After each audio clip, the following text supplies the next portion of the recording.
And hello, movie lovers, and welcome to the show. And for today's podcast episode, we're actually going to be doing our top 10 worst movies of 2012. But I know Charlie has some honorable mentions that he wants to get to first before we get into our honorable mentions of bad movies. He wants to talk about his good movies again. So, without further ado, let's go on ahead and get on with it. So, I'm going to let you go first. Hey, there was a lot of other movies I watched this year that I didn't have in my top 10. There was a lot of good stuff. So two movies that were on my list we already talked about in the last show, so I'll just briefly mention them. I had 12, but number 11 I had The Watch, and I had Silver Linings Playbook at number 10. Both were good movies. I enjoyed them. I thought they were entertaining. The Watch was hysterical, and Silver Linings Playbook was a good. I'll go more in depth in that in our review next week. I did want to give a special shout out to one movie. That's that, and then I'll get in the rest. A movie called Casa de Mi Padre, starring Will Ferrell. It's so bad, it's good movie. So essentially, Will Ferrell plays like a Spanish rancher. It's been a while since I've seen it. So essentially, there's so much bad stuff in it. So something happens. So he has to become the savior. He has sex with a mannequin. It feels like he's having sex with a girl, but it's really he's having sex with a mannequin. He's speaking very bad Spanish. It's like think Brad Pitt, Italian in Inglourious Bastards. It's like that type of level with Will Ferrell in Spanish. This movie's hysterical. It has this random shootout where there's blood everywhere or whatever. Lions aren't even real lions. It's a hilarious movie that is so bad. It's it's Will Ferrell. It's called Casa de Mi Padre. This movie's hysterical. Like I said, him having sex with a mannequin, the lions, just the random shootouts, to him speaking really bad Spanish. I had to give a shout out to that one. That movie was pretty funny. Before I continue, did you guys have any honorable mentions for the good stuff that you would like to mention? Is that movie kind of like, what was that comedy where they it was like a kung fu movie, but was it Kung Fu Hustle? No, not Kung Fu Hustle, but it was like kind of like they took an American thing. Kung Pao Enter the Fist? Or yes, whatever? That might be it. Is it something like that, like this Casa de Madre? I think so. It's been a long time since I've seen this movie. I just remember how bad and funny it was, but bad in a good way. Mm-hmm. If you could find it, it's worth watching. It's just so absurd. But if you know going in, it's so absurd, you'll probably enjoy it. It's just the randomness how everything is. Like these lions are attacking him, but they're not really. They're like stuffed animals or something. It's like the quality's so bad, but it's just hysterical. For some honorable mentions. Just real quick, I had the remake of Total Recall. That's not my list. It's a good one. That's pretty good. I liked Argo with Ben Affleck. I think it won Best Picture or Best Director. I don't remember. But that's one of the movies that I rented and I watched like twice in a row. Like I finished it and then I just rewatched it. It won the Best Picture, not Director. Best Picture. Yeah. And then I have End of Watch, which is a really good cop movie. But yeah, those are my 3 honorable mentions. John, did you have any before I continue? No, lost them. No. Okay. My next, I had like I think number 9. I had Safe. It's another honorable mention with Jason Statham. That movie was awesome. Like it started out slow, and like it's like at the build up to it. Once Jason Statham start fighting the girl and saving her, and he just went into full on Jason Statham mode. I mean, I think it had probably one of my favorite lines. It's like, you got a lot of balls coming in here, Luke. You're like, yeah, I'm surprised I can even walk. Like that. I mean, the action in that was great. When it was that, I'm like, it's like, you broke his trachea. I didn't know a trachea could break. or the sequence where he's in the Russian dinner area, and the guy, and he's like, I don't know what to do in these moments. And he goes, what moments? The moments before I kill somebody. So he just takes the fork, stabs the guy, jumps in the air, starts shooting his gun just to take the brother. Like, I mean, this is definitely a Jason Statham-esque movie. Tim, I believe you were with us on that one. It was April was like my senior year of high school, but the three of us went to see. I think that was the one where you had that annoying guy breathing or something. I think it was that. I don't remember. No, I don't know. Behind us? Might have been, or somebody close to us, or whatever. I remember we went to a like bow tie. I think like not the mall. Yeah, it was about Harbor Center Annapolis. to see it. Yeah, it's an entertaining movie though. I mean, Jason Statham is kicking ass, and I'm excited to see the new one that he's in now, Wrath of Man. Yeah, that was awesome. Before I continue, John, did you have any honorable mentions? I think you're muted. Say that again. Did you have any honorable mentions before I continue? Yeah. Okay, Yeah, I did. I only have one. Yeah, No. I only have one though. It's because that's all I could actually think of at the time. But I actually have Trouble with the Curve with Clint Eastwood. Okay. Mm-hmm. I mean, JT This one. Timberlake. Yeah. Yeah, I thought this was really good. It's about this daughter who tries to redeem her dysfunctional relationship with her father who has Alzheimer's and stuff like that. He's a baseball scout by helping him recruit on a recruiting trip, which could be his last trip that he actually has. But I thought it was very entertaining. It actually shows Justin Timberlake's serious side. I also liked him in Alpha Dog as well. And to see him doing this kind of role though with Clint Eastwood and Amy Adams was really good. And John Goodman's in this movie as well. I mean, yeah, I like that movie a lot too. I didn't see it, but I was about to mention another good Justin Timberlake role. You guys are gonna hate me for it. Love Guru. No. Worst movie ever. My next one, I have a bunch more. I'm almost done now. I had Resident Evil Retribution. The fifth, I believe the fifth Resident Evil movie. This one's awesome. I went to the theaters to see this one. Had a lot of great action sequences. It's the first movie we actually got Leon Kennedy in it. We got a lot of the original terrible hair. His hair looked terrible in that movie. Yeah, I know. That's why 0 stars. Yeah, Ada Wong was in this movie. You got that, and then it continued on with the Resident Evil 5 arc with Jill Valentine with the little mind control device that it was playing on her chest. This one and it picked right up when the fourth one, Afterlife, which I think was one of my favorite Resident Evil movies. I mean, 200 bodies in the first 10 minutes. I mean, and that was all human stuff. Anyway, the way they picked it up, I thought it was perfect. A great ending.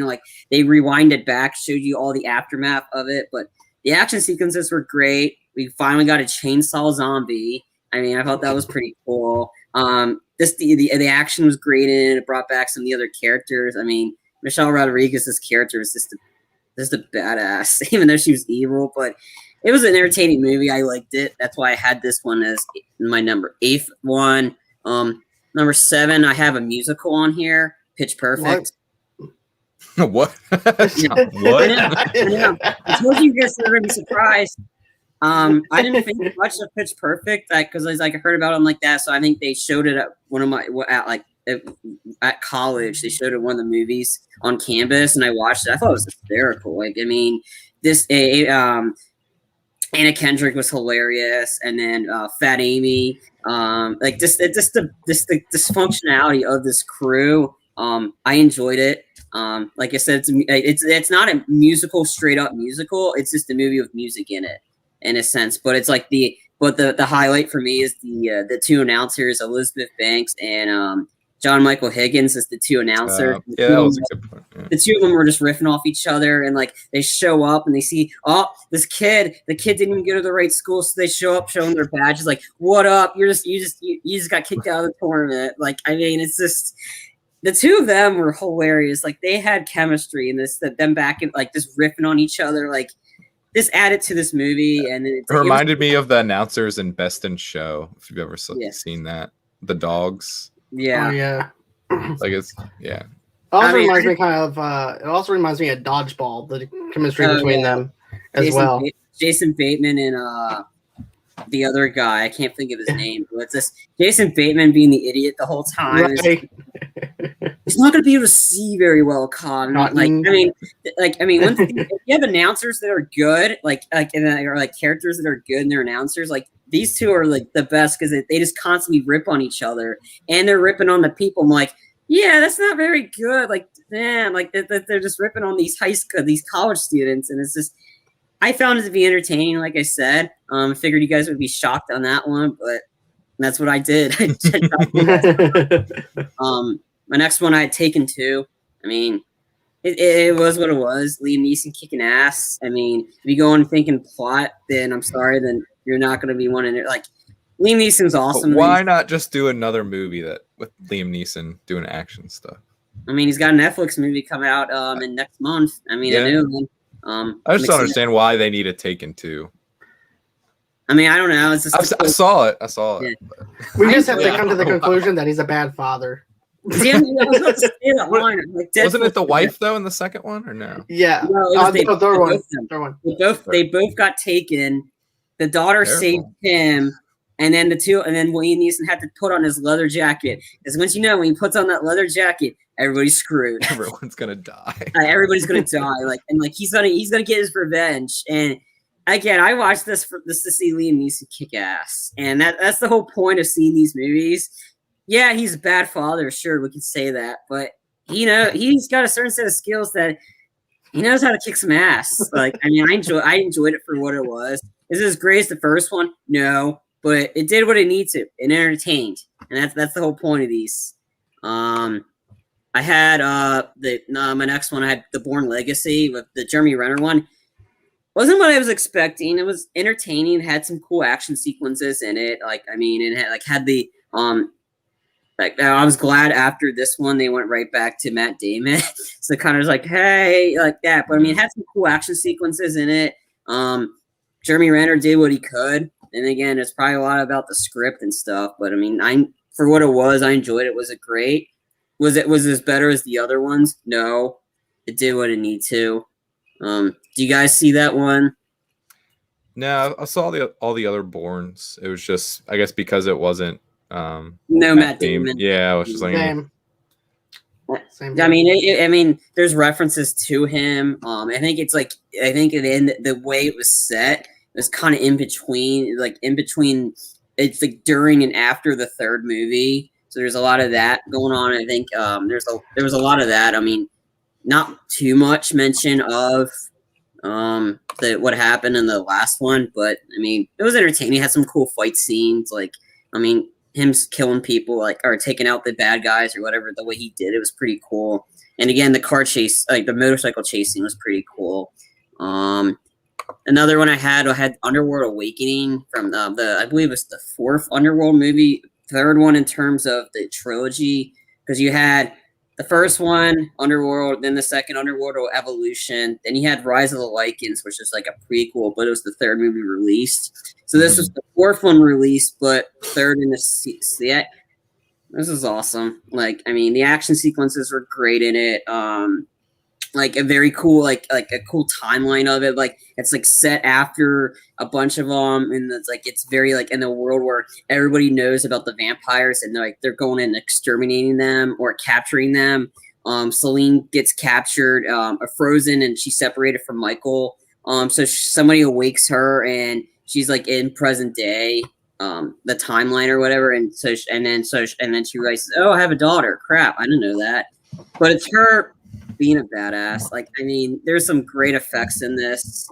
Like some of the action sequences and some of the ways these Lycans that were killed were pretty cool. If you're an Underworld fan, this is probably one of my favorites. Second one's probably the favorite.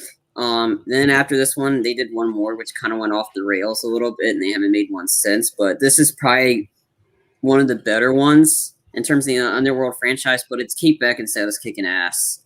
I mean, she's a badass. She's one of those. Yeah. There's a good scene in the very begining. I thought that was the second one. Was it the second one? Yeah, I thought it was this one, but no, I think this one he's separated from Michael. I think because she's like Michael and him. I think they Scott Speedman is not even in this movie. They casted somebody else for Michael because he's barely in it. But the second one was that infamous scene that you're talking about, Sean. Yes, it was. They Yeah. both came out when I was working at the theater. This one came out like when it was like when I was working at the theater still, and I came out. I was like, I showed up, and Ashton was working. Like, hey, I told you Charlie was working because I figured, hey, I'm usually working on Fridays. And I'm like, apparently I wasn't on the schedule then. But yeah, I enjoyed it. I mean, if you're looking for a good action movie, it's definitely up there. Speaking of action movies, the next one, number 3, is probably like the one I highly recommend is The Raid Redemption. This movie's awesome. Like the setup of Dredd was The Raid Redemption did it first. So essentially, like a SWAT team of I think a SWAT team is called in to take down a drug lord in this top of this building complex. And once the drug lord finds that out, he's like, all right, I'm shutting everything down. Everything's in lockdown. So the SWAT team has to go up floors upon floors to get to the drug guy, the drug dealer. The action in this is international action. So there's a lot more brutality to it. The fight scenes in this are some of the best I've seen in a long time. Like choreography was great. Brutality is great. He even has Sub-Zero is in this movie. Joe Talisman. He's one of the members of the SWAT team. If you have not seen this movie, watch it. This movie's awesome. Like the action is great, and it's very like if you've seen Dredd, you kind of know that this is what the Raid Redemption did at first. The layers. It's definitely something I recommend. And my last 2, I had The Expendables 2. I mean, I had to have that. That was funny. Fun action movie. Yeah, it's a fun action movie. Had the great line when this one random soul walked up when they're taking out the Saints. One more, and all of them are just shooting their guns at the guy, and he's like getting shot and like rest in pieces. I mean, it's just it had more action with Bruce Willis and Schwarzenegger, and they're one up in each other. I'm like, who? And then Chuck Norris doing a Chuck Norrisism. And I mean, you know what you're gonna get with these movies. The only bummer I had was that there's not much Jet Li in it. I'm like, and that's the downer. Like, this great action set piece in the beginning, and then we don't see in the rest of the movie because they had to fit it. And then I mean, it's pretty funny. I knew exactly what Dolph Lundgren was gonna say, talking about the types of food, their last meal, and he's like, he was like, he said whale ass. I think he said whale ass and something, but I kept craving for some Chinese. Like, I just knew he was going to do the Chinese one because that's what he's been ripping on the girl the whole time. But Schwarzenegger, like, stealing the lines, like, no, you've been back enough. I'll be back. I'm like, yippee-ki-yay. Like, the two of them stealing each other's lines. Like, I mean, you're going to get what you're going to get with The Expendables. I mean, third one, not as great because it's not R. And then my last one, I had Contraband with Mark Wahlberg. Like that. I mean, that was entertaining. It was Mark Wahlberg being Mark Wahlberg. So that is it for my honorable mentions for the good movies. So I know I ended up with good movies. I told you there was good stuff on there. Yep. So let's see here. I have honorable mentions for some of the bad movies. I had like a couple of those too, but you go ahead. Okay, so let's see here. First one, Step Up Evolution. I just got tired of the Step Up movies altogether. Like, I remember just flipping it on DirecTV. There was nothing really much on during this time, so I'm like, yeah, I'll check it out. It was one of those films that was very repetitive and things like that. I forgot exactly what happened because all I know is that they danced, and that was it. They danced. What, you didn't like because there's no Channing Tatum in it? Is that why? No. Like I said, I was just basically just flipping through the stations and everything. I'm like, well, Step Up Evolution. I guess I'll check it out. Well, technically, Channing Tatum did dance movie in this one. He was in Magic Mike. That came out this year. He does come in at the very end of this one for people who are actually fans of the first 2 films. To tie it all together. Yeah. Loose ends. Big plot, big reveal. But yeah. The next one I have is The Devil Inside, which is a found footage horror film and everything, which I do not like found footage films. I find them boring. But one of my friends was like, "Hey man, you gotta still listening." He loves found footage movies. Oh, yeah. But but for me though, The Devil Inside is one of those movies where you've seen one found footage movie, you've seen them all. Basically, one of my friends said, "Oh, this is so scary and everything. You should see how the baby's just moving around inside her and everything." I said, I can watch a pregnant woman have a baby and have the same concept. I don't really need to see demonic baby. I can watch Stewie on Family Guy to get that. But Stewie's awesome. Stewie's awesome.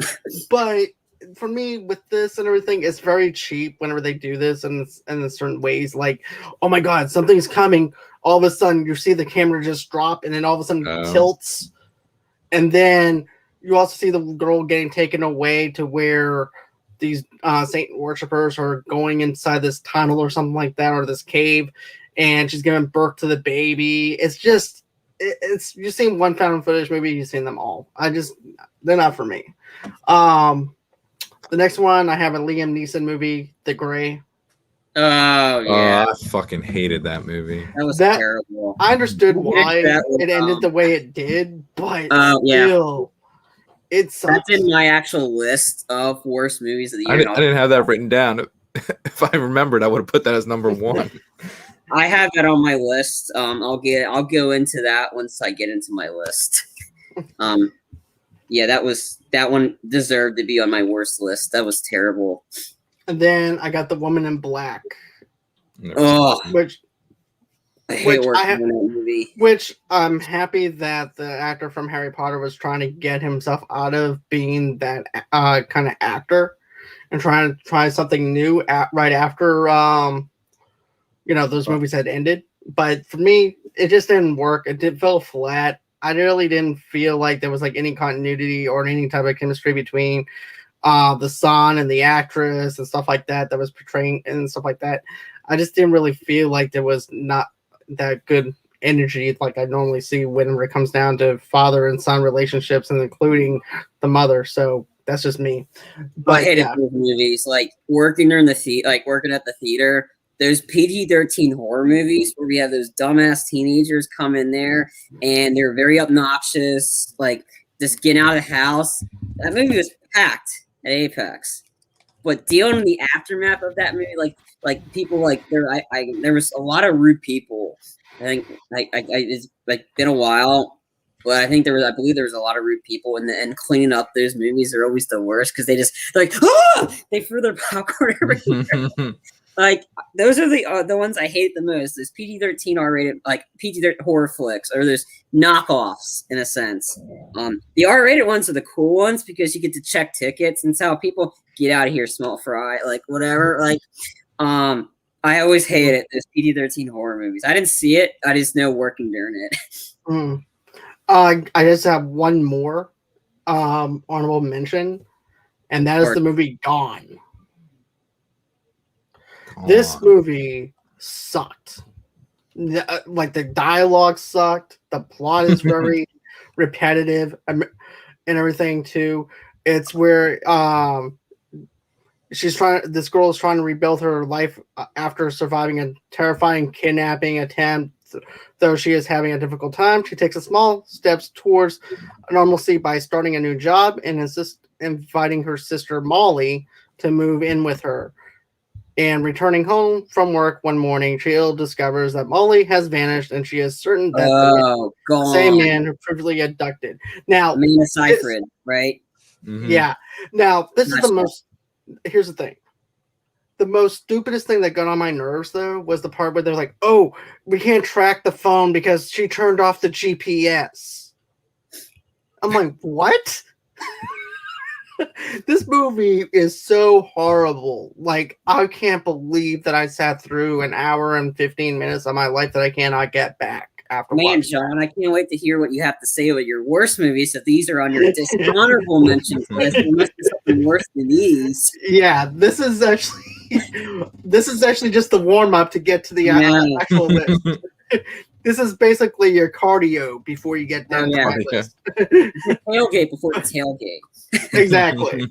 So those are my honorable mentions or dishonorable mentions. So, Sean, did you have any dishonorable mentions? No, I didn't have any dishonorable. All right, let me go run for mine. It's not as I have like 6 of them, I believe. I had number 6. I had This Is 40. The Paul Rudd, Leslie Mann, like somewhat sequel to Knocked Up, mainly revolving their characters.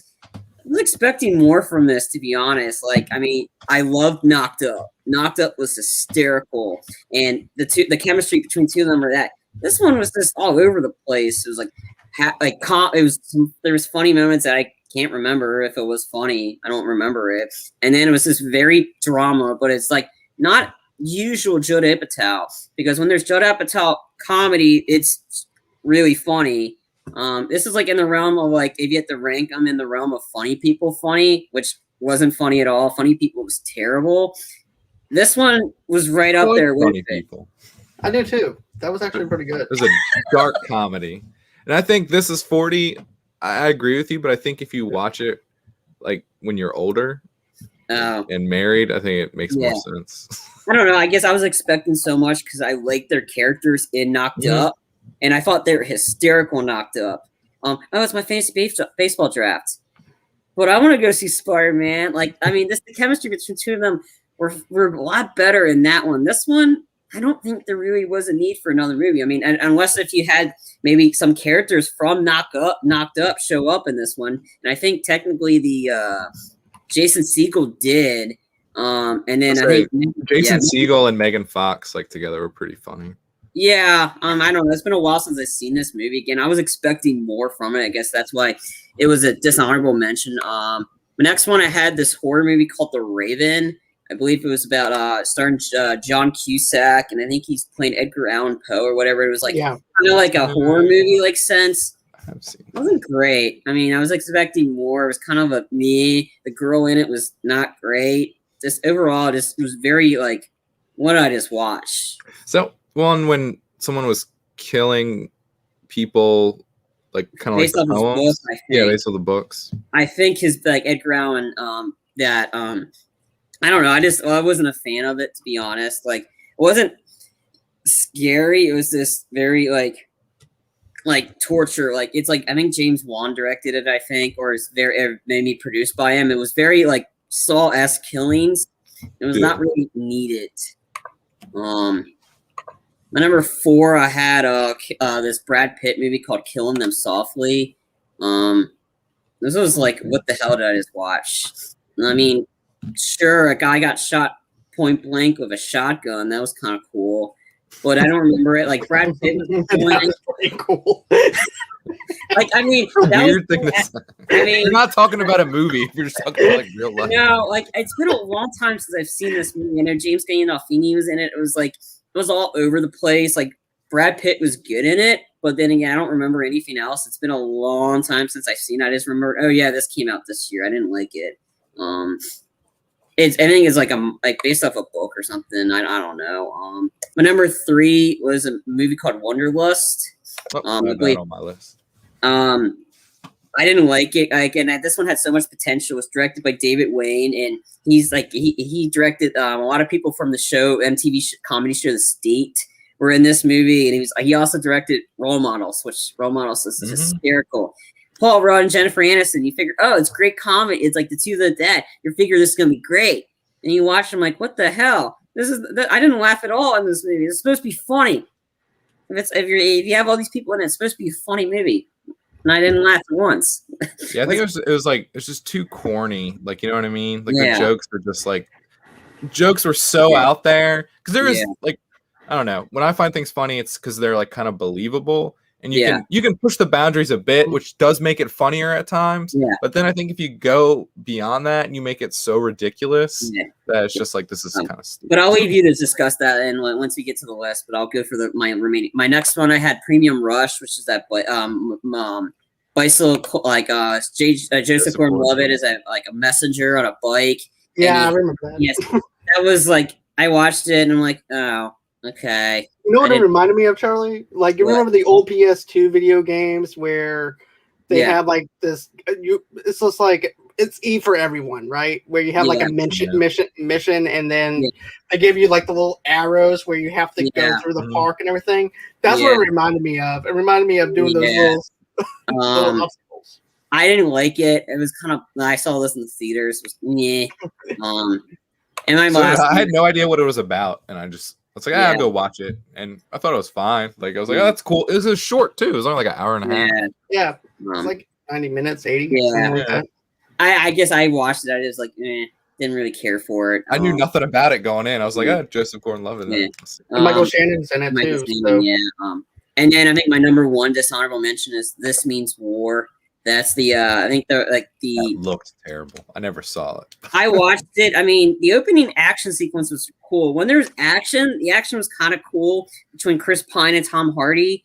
Then they had them be in Chris Pine, he's done comedy. Tom Hardy he's like very fish out of water. Like everybody else in it, like Reese Witherspoon is pretty sure done comedy. Chris Pine, comedy.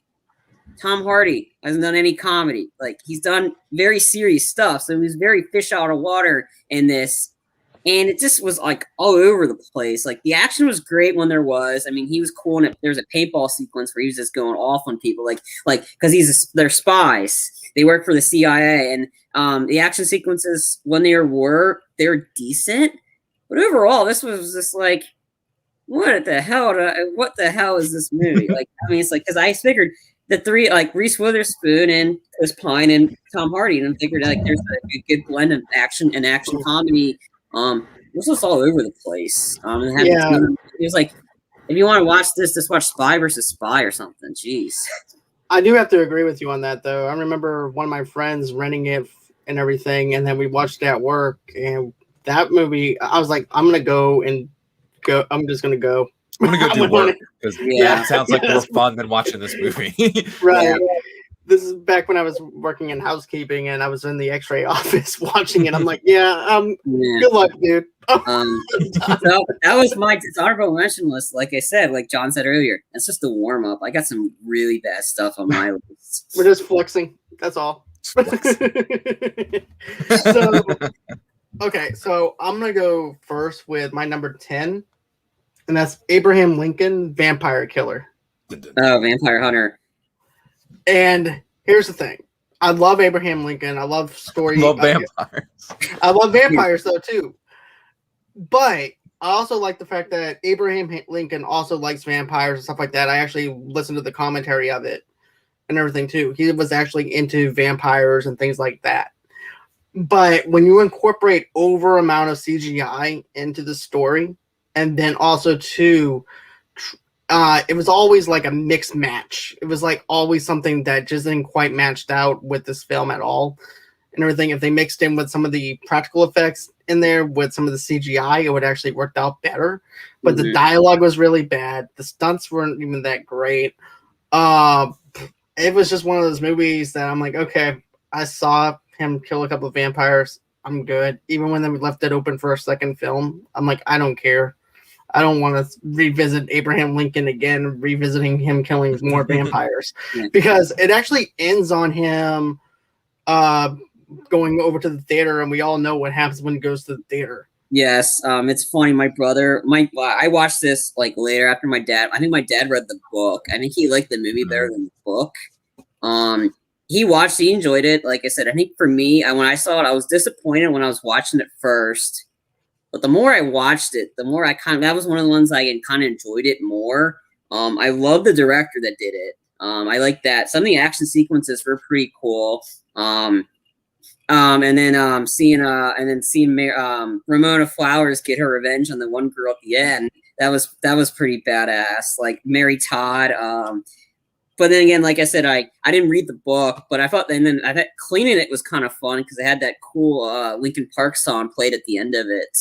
And then, like I said, I think that song like that, and then I enjoyed it later on. Is it in my top? No, I think it would have been an honorable mention, but I enjoyed it later on. But I thought, and then I think it was kind of cool seeing Falcon in the movie as well. Anthony Mackie, I believe, was in it. He played his best friend.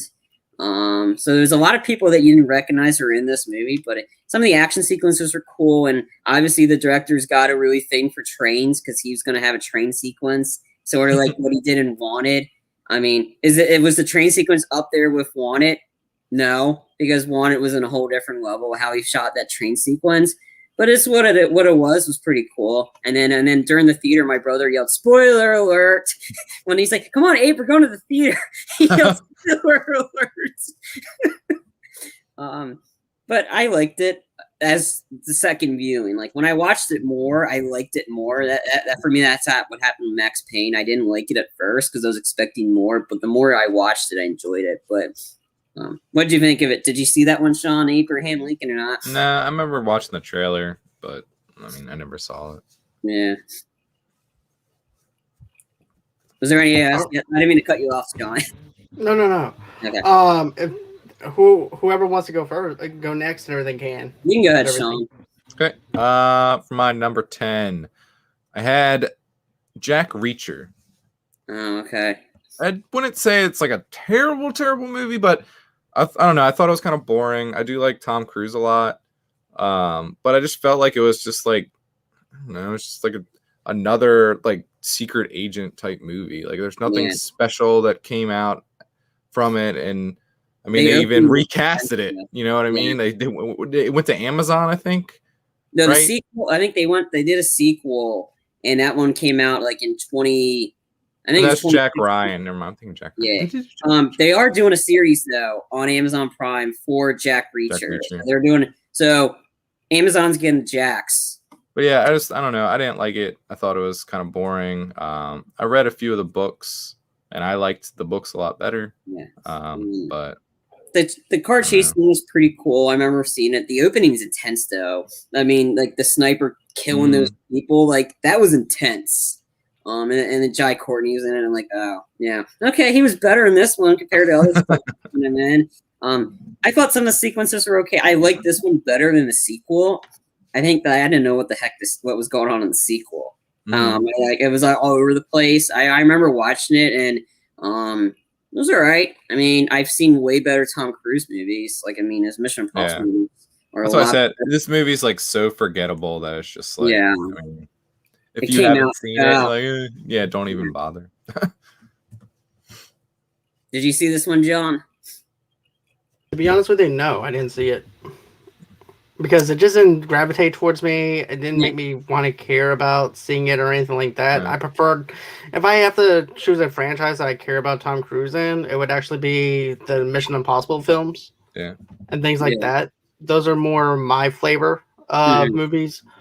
But Jack Reacher never really was one of those films that I said, you know, I think I'm going to go out and check this out. I was like, maybe I'll catch this out on DVD or Blu-ray later on or DirecTV. But it's just one of those films I never went back and saw. So, you know, it's that's just fine. Something. Right. That's very good to ask the conversation. I do feel like it's like they had like a subpar script, and then they got Tom Cruise to sign on, and that's what made it like. I think he was watchable. He's shorter than the character in the book. That was the problem too. He was too short. Oh yeah. I think you can shoot it to make him look a little taller, but I mean, right. Make him have some stilts or something. Yeah. Moon shoes. Like he runs all the time. Just have him run. I mean, and then that. But that car chase scene was kind of cool. Him evading the cops. But that I mean, it's been a long time since I've seen the movie. But I remember that car chase. My number 10 was the Zero Dark 30 flick. It was Jessica Chastain, and I think it's the somewhat Bin Laden movie. Yep. I didn't really like it. Like I said, I mean, I'm like I can watch Jessica Chastain in some stuff, and she's okay. This one is just, I don't know. I just didn't really like the whole element of it. Like a lot of it didn't really make sense. I'm like, I mean, and some of the explosions were intense. Again, I didn't like. I'm not a huge Jason Clarke fan. I think he's a douchebag. This for me, from this demeanor and just the way he looks, and having him in it wasn't great. And then you briefly have like pretty A-listers as part of the team. You had Chris Pratt was one of the guys that like that when the SWAT guys or the military guys going to get Bin Laden. I just didn't like the movie. Like honestly, like I remember watching it. I was like, didn't really like gravitate to me. Like I said, I didn't really like. And then I didn't like The Hurt Locker anyway. And then I think this is another one by Catherine Bigelow, and she's very miss or hit. Like I haven't seen really much stuff she's done that I enjoyed. Sure, there's aspects of Point Break I liked, but overall, I just like again, she's just not. I'm not a big fan of hers, so I watched it and I'm like, yeah, another war movie. I think another person could have done it, but I think it's a very touchy subject too, and that's the problem. But I just didn't like it. I mean, you had Act of Valor that was like way better, and I think that came out the same year. And I think didn't that have like actual like military people in it as the actors? Maybe. I mean, I've seen it. I think I saw that. Oh, yeah, it's not on my list. I did see it though. I didn't really like that one as well. I think some war movies I like, some I don't. I think Act of Valor I didn't really like. It was too like that, and then Zero Dark 30 I just didn't care for. Yeah. For me, I'm looking at the IMDb and it's like Dave is Chief Dave, so I assume that that's I think it was really military guys. Yeah. I mean, if you want a war movie, watch Saving Private Ryan. I mean, or something of that nature. Black Hawk Down. That was pretty good. But yeah, for me with Zero Dark 30, I thought it was. Don't get me wrong, I love slow burn films. To me, this was too much of a slow burn type of deal to where I just didn't care. By the time you get into the part where there's like a trolley or something that crashes into a restaurant and everything else, it was like, I don't care. I wound up turning it off right then and there because I'm like the anticipation level for me. I don't if it's actually a way to release the tension and everything within about 30 minutes in to the film, I'm sold. But if it just keeps on dragging to the point where there's no point for me to even want to be entertained by this movie, I'll shut it off because you're supposed to let out that tension soon. And if you want to go back to being a slow burn, you can, but it just didn't gravitate towards me. It's not something that I really enjoyed either, to be honest with you. I remember just watching it. I'm like, okay, I don't see what the big hype was about it. I don't understand the award shows when it came down to this movie getting nominated and things like that. So I was like, nah, I'm good. I don't need to see anymore. Yeah. So the next movie I have is a Channing Tatum movie. And the only reason why I even saw this movie was because someone that I went on a date with I know what this is. rented this movie. And this movie is called The Vow. Oh, I thought you were going to say Magic Mike, but I was like, that's a good movie. Nicholas Sparks, yes. I know this. Like, came out when Safe House came out. Ugh. This movie is so freaking horrible. It's not even. It's an hour. It's an hour and 44 minutes of my life I can't get back or can't attain getting back. Let's just put it out like this. A car accident puts Paige in a coma, and when she wakes up with severe memory loss, her husband Leo works to win her heart again. Give me a break. I saw this. I can watch this on Days of Our Lives. I can watch this on As the World Turns if I wanted to watch something that revolves around somebody in a coma. I don't need to spend there an hour and 44 minutes of my life and watch this movie. This movie, here I am watching it. I'm like, I'm falling asleep. And I'm looking at the person I'm with. She's like, "You okay?" "Yeah, I'm gonna have to go." Are you crying? I'm crying because I can't get my life back because I'm stuck watching this hour and 44-minute movie I can't get back. But I'm like, okay. I vow to never watch this again. Yeah, right. Sean, I think I called this when we did our Notebook review. What does Nicholas Sparks have against Rachel McAdams or female characters? You always do the horrible things to them. And guess what? Rachel McKay is actually in. Get this. She's actually in this movie.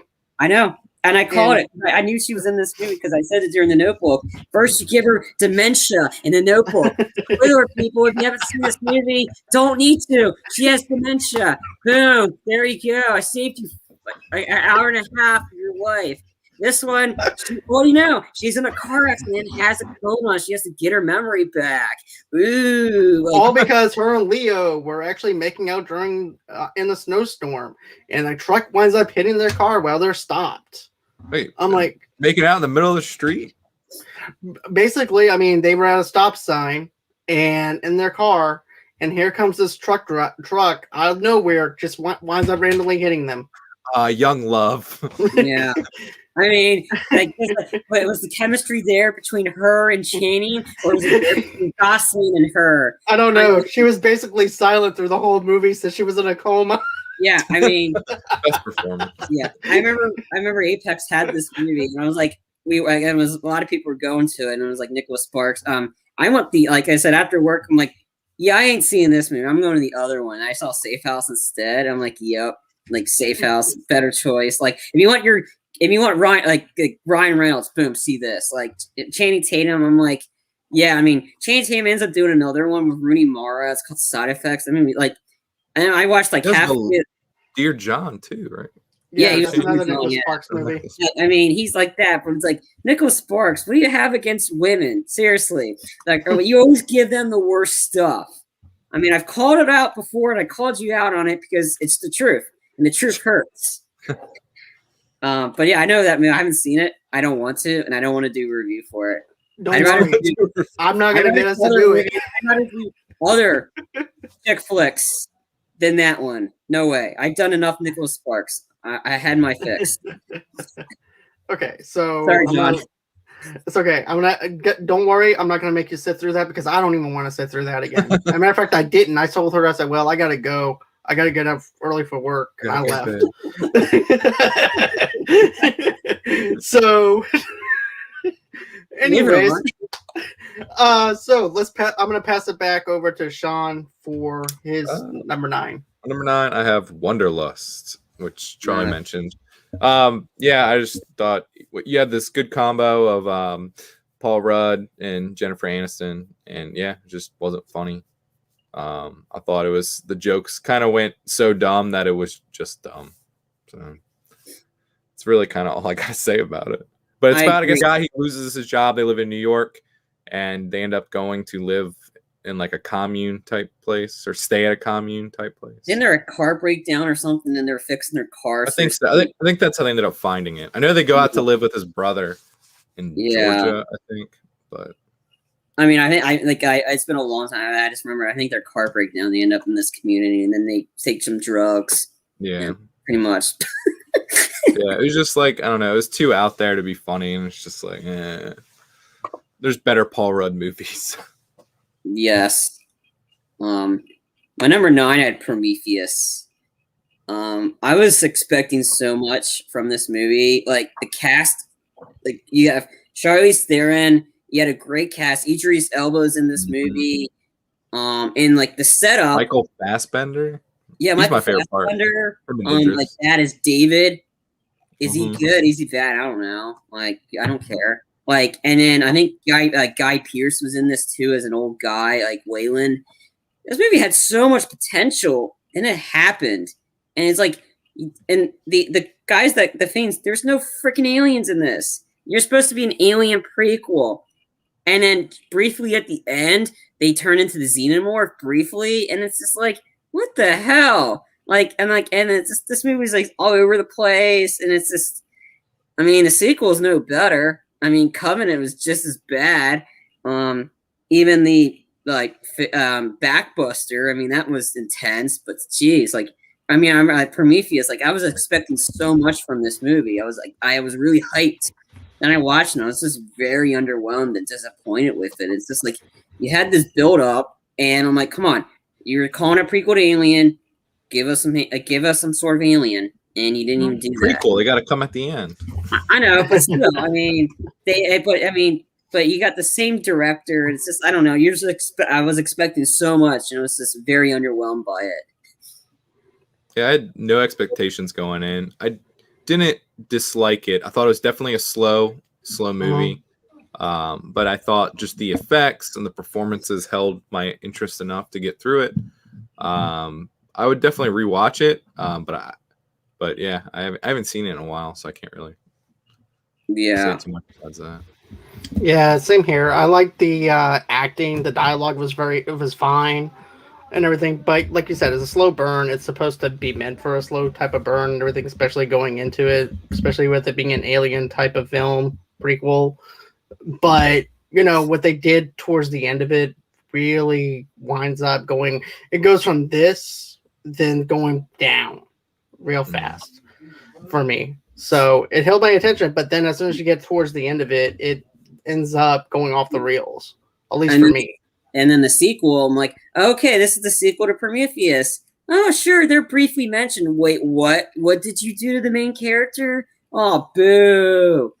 Like, come Fassbender's on. in that one too, isn't he? Yeah, he is. Like various itinerations of David. I mean, Rooney Mara's dead, pretty much. They kill her off in this because David kills her, and then the ending is another one of those. You gotta be kidding me! Like you're leaving it on this type of no justice, nothing. Come on! Like that one, I was screaming at the TV. I'm like, are you effing kidding me? But I digress. John, what's your next one? Okay, so me and my buddy Kevin, he calls me up. He's like, dude, you want to get together and watch a movie? So I'm like, yeah, I don't have anything else to do with my life. So we went to go see The Man with the Iron Fist. I have that at my number 8. And this is actually mine. Well, actually, that's actually my number 7, so I'm kind of jumping a bit. But still, I'll go on ahead and I'll bring that into another slide.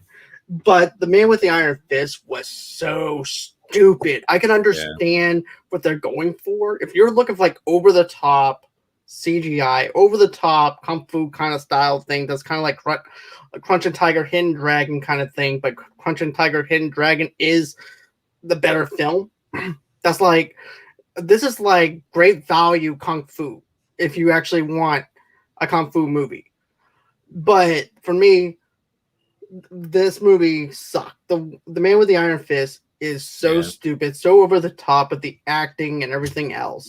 But the soundtrack is good. I enjoy the soundtrack. The soundtrack is fantastic. You have RZA directing it. Right.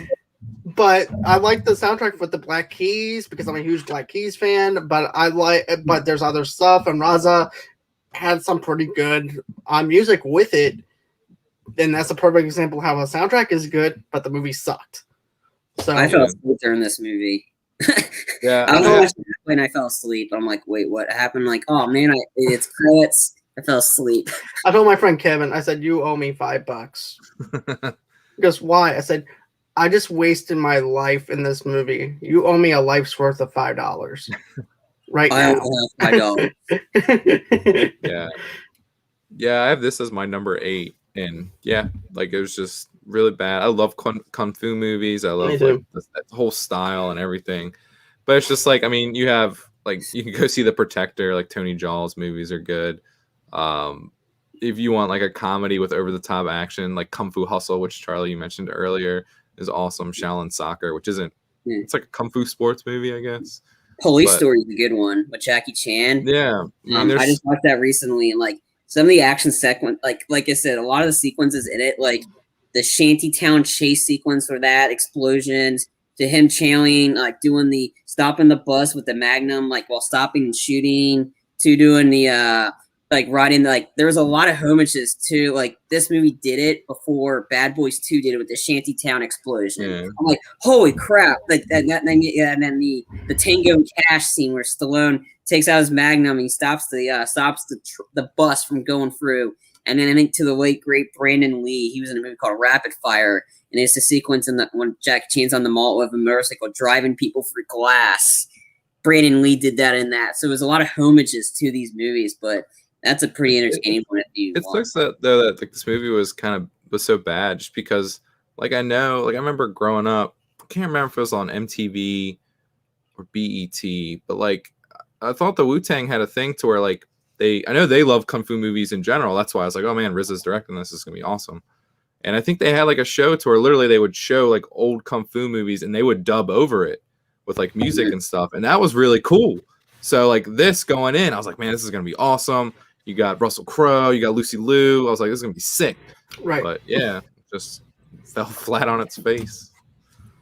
Kung fu kick to the face. I guess to the nuts. Definitely. All right. So what do you have? What would you have which one did you have? Like you said, you got your numbers mixed up, John. Which one did you have? I had Silent Hill Revelation. That was my number 7. This movie, to be honest with you, I enjoyed the first one. I did too. Here's the thing. When the first movie came out, I really didn't enjoy it that much because the very first Silent Hill video game still is one of my favorite horror video games. And then they added in a character for the movie and everything, which I didn't really like and stuff like that. So then as time went on, I went on ahead, revisited it recently. And at that time, I was like 21 years old whenever it came out, or 22 at the time, in 06 or 05 whenever it was released. So I didn't really get the movie and the concept of what they were trying to go for. But now, being 36, I ended up rewatching it again last year during quarantine. I have to say, I really enjoyed the very first one. The second one and everything, I didn't really care for that much. I understand that the mother makes the deal to where the girl comes back into the world of the living, and now it's up to the father to go ahead and protect her from these dark places of Silent Hill. But the delivery, the concept didn't work out so well. You have the actor who plays Jon Snow in the movie and stuff like that. The dialogue wasn't that great. The plot line wasn't as good. But I do have to admit, I do like the special effects that they used for it. The special effects were really good. But as the movie as a whole, it just lost me. Yeah, like the effects look good. I thought the cinematography, just how it was shot, looked cool. Like, but yeah, I thought the movie was kind of dumb. I remember laughing. Like, I couldn't stop laughing. There's a scene at the very end with the carnival, and you have the Pyramid Head, and he's working the controls, and he's like this, and it's just like I was just dying laughing because it looked so ridiculous. I was like, what the hell is this guy doing? You can't see anything. He's just going back and forth, like working these controls, and the carousel's like spinning. I was like, all right, yeah. And that was actually to be honest with you, that was actually in the third Silent Hill video game. Oh, was it? Yeah. Him operating the thing? Not operating it, but there was a merry-go-round, even in the first one, in the first video game. But, to me, I think it would have been better if they didn't have Rock'em Sock'em Pyramid Head. Just him working the controls. It just looks so stupid. I was it looks like that he's like on an exercise machine. Where exactly. He's working out. That's why he's so buff and he can carry that sword. Right. But, I mean, I actually have to say I love the haunting stuff with it. They try combining the third video game into the second film rather than letting the second movie just play out as something else. But, that's how they do with some video game adaptations. They go ahead, they get feed from stuff from the second video game and try to feed it into the world that they're trying to create for the second movie. We've seen with Mortal Kombat Annihilation on how they did that, because the third video game, they brought it into the second one and then combined the characters into the Annihilation movie. So that's what they did with this. And it just doesn't work for me. I bet Jon Snow, he knew nothing. Harren came into that knowing nothing. All right. My number, I'll do my 8 and then I'll do my number 7. My number 8 is poor Taylor Kitsch. He just can't get a break. Number 8 was Battleship, or as I should say, Battleship. This movie was terrible.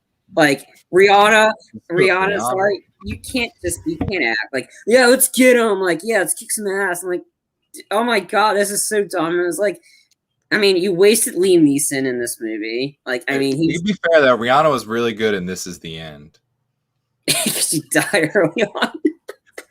Was it her and the guy? What's the guy that was got felt? Michael Cera, yeah. Michael Cera, he got penetrated in that one. That was hysterical. It's like, hey, which one of you fuckers stole my phone? And he's like, and after he's doing sippy cup. Anyway, she was like, though, everybody was bad in this movie, and it's not like it's. I mean, like to get the actress that played the love interest, Taylor Kitsch. I mean, Taylor Kitsch did what he could. I mean, and Liam Neeson did what he could. But the script was bad for this movie. The CGI was garbage.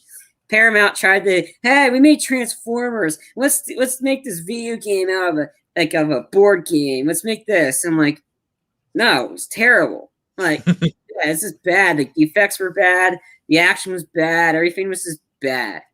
So that was Battleship. Do you guys want to say anything more about that one, or I pretty much summed it up?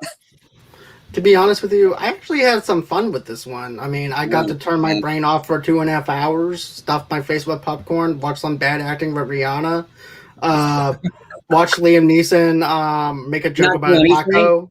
I mean, joke about a taco and everything. But I had fun for what it was because I knew what I was getting into. I knew I didn't have to worry about a plot line other than the fact that there's these aliens that's taking place up on the ocean and everything, and I could just stuff my face with popcorn for 2.5 hours or an hour and a half, not have to worry about anything, and just watch some ridiculous stuff.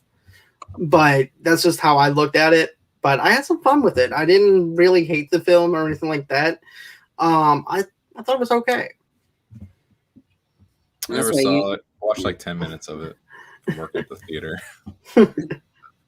Wasn't for me. No, it was.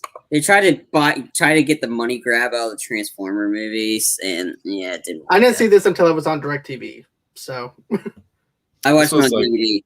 Like 2012 was kind of like my last probably full year working at the theater, so I pretty much watched almost everything that came out. I just remember watching this from up top. Tim said Battleship's greater than The Love Guru. I disagree.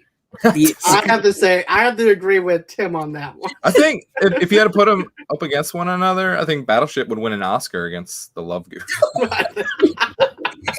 Oscar contender. I'd fight on that one. No way. Battleship is no.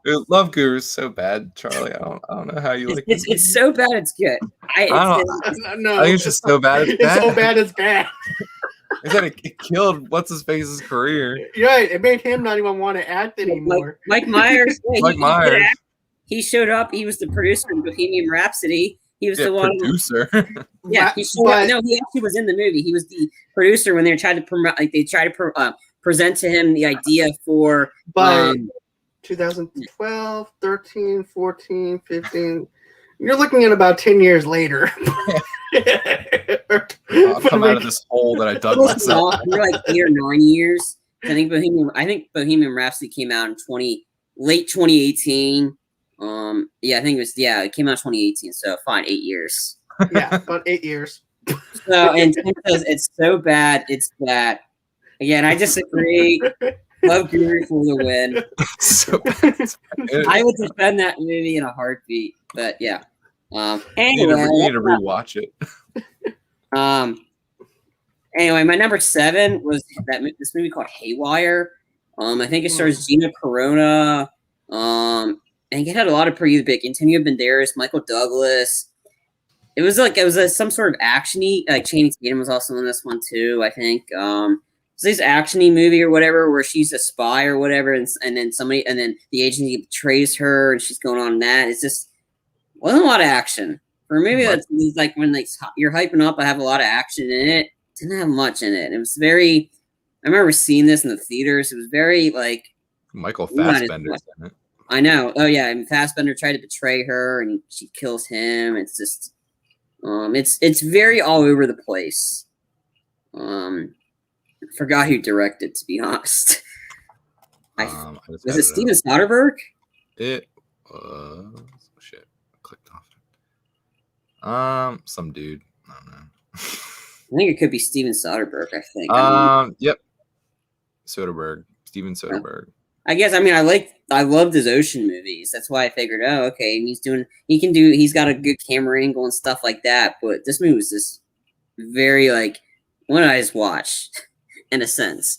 All the great actors. Well, maybe besides Gina Carano, but everybody else is great. Decent idea. It just wasn't executed. That was number 7. Okay. All right, now we're on John. You're number 6. Okay, so I have the Three Stooges down. Never saw it.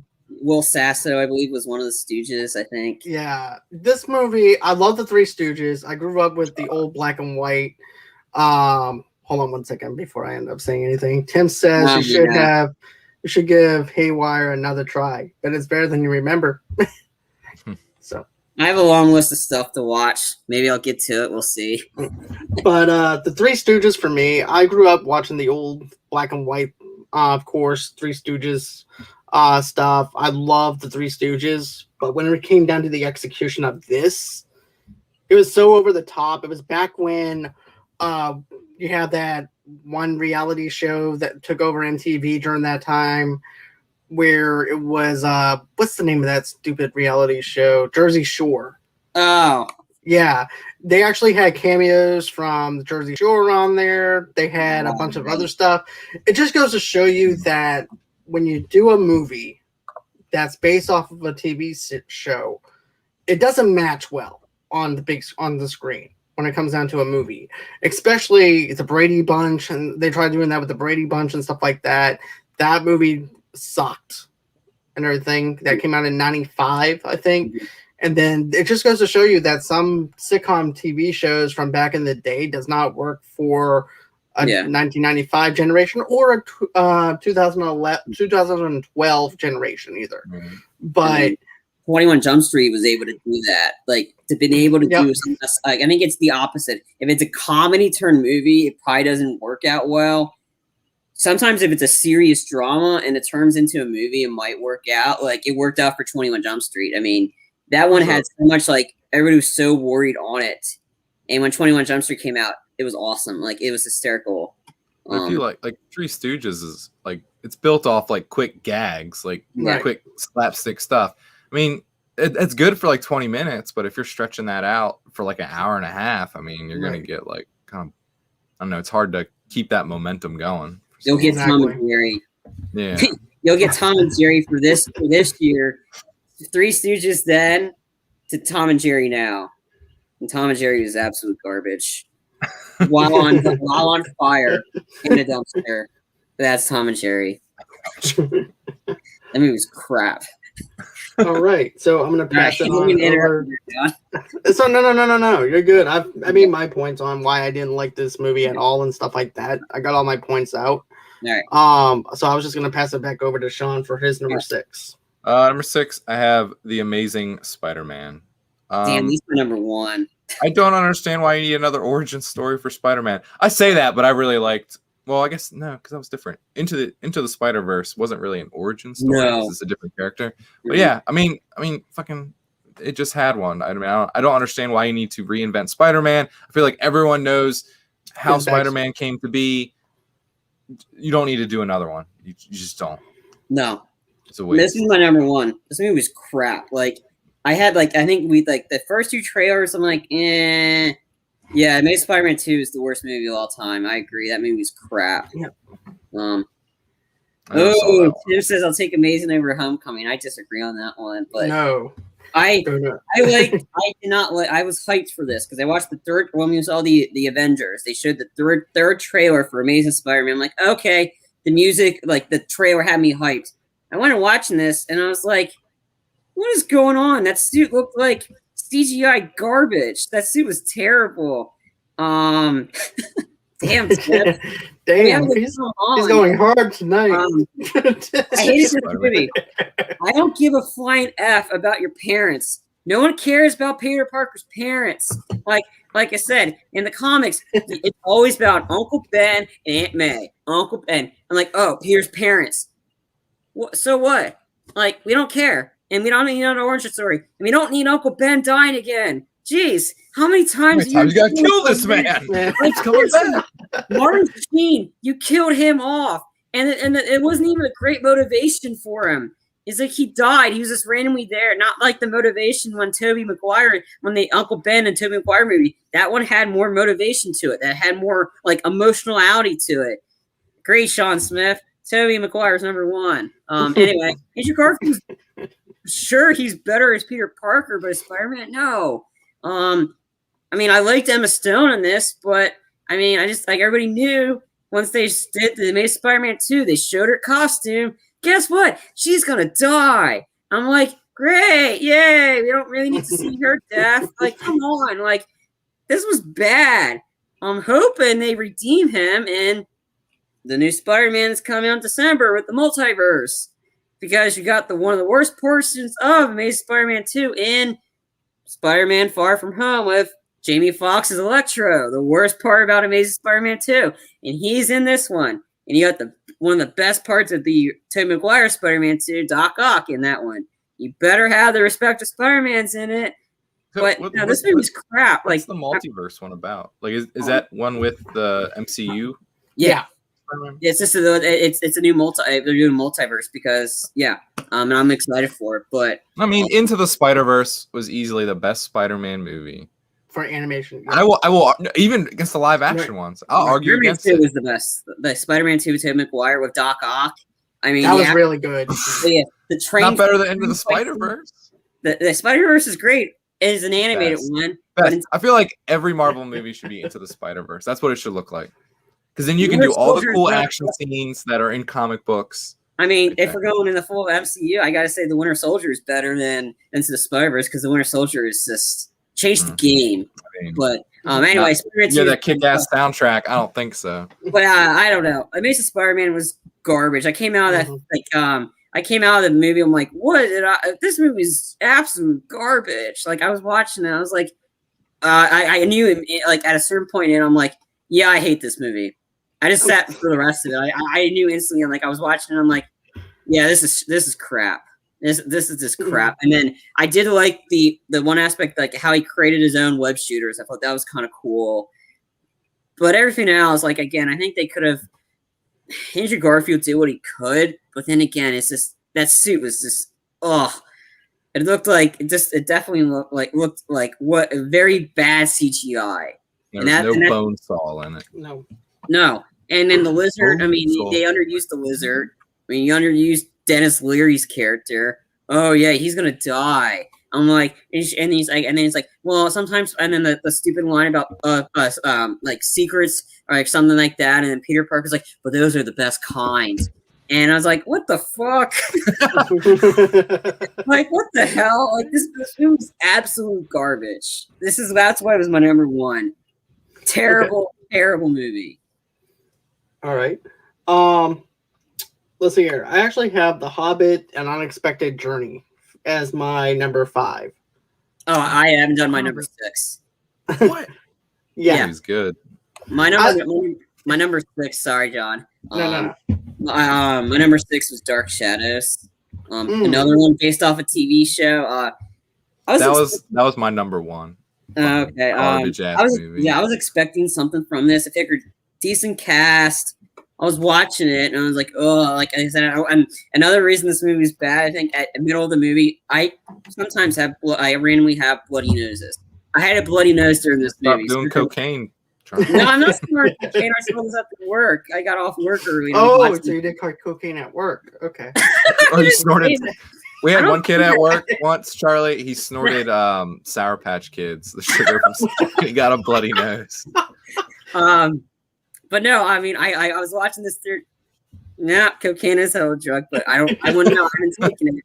But anyways, like the bridge of my nose is very close. Sometimes if I'm blowing my nose too hard, I sometimes have random bloody noses. So I had a bloody nose in this movie. Hence another right. This movie sucked. This movie it was so bad. It gave me a bloody nose. Everything was bad. The acting was bad. Johnny and Eva Green was not as great in this one. It's just overall it was just very kind of lame. They underutilized. When in the movie did you have a bloody nose? I don't remember. Was that so? There's things in anime to where if there's something super like perverted, the character's nose blood will shoot out their nose. So was it when Eva Green went boom, showed her boobs to Johnny Depp, and your nose started bleeding? No. Instead of rushing somewhere else, that rushed. I've only seen this movie once. I don't remember exactly when, but I remember I had to get out of here and go get like paper towels or something like to stop my nose from bleeding. And I went back in there, but they really underutilized. Chloe Grace Moretz was very underutilized in this movie. I'm like, oh yeah, she's randomly a wolf. Okay, big wolf. I mean, again, this is another one of those TV shows back in the 70s. Turned into the movie and it didn't work out. I thought it was lame. I have to agree with you on that one. Even though that didn't make my list or anything like that, I just thought there was other films that I felt like was worse than Dark Shadows. But it was definitely going to be on my honorable mention list. But I just didn't put it on there. But yeah, I do agree. The jokes didn't stick. Wasn't that great of a film. I just didn't really care about what happened with Johnny Depp's character or anything like that. I didn't even go to the movie theater to see it.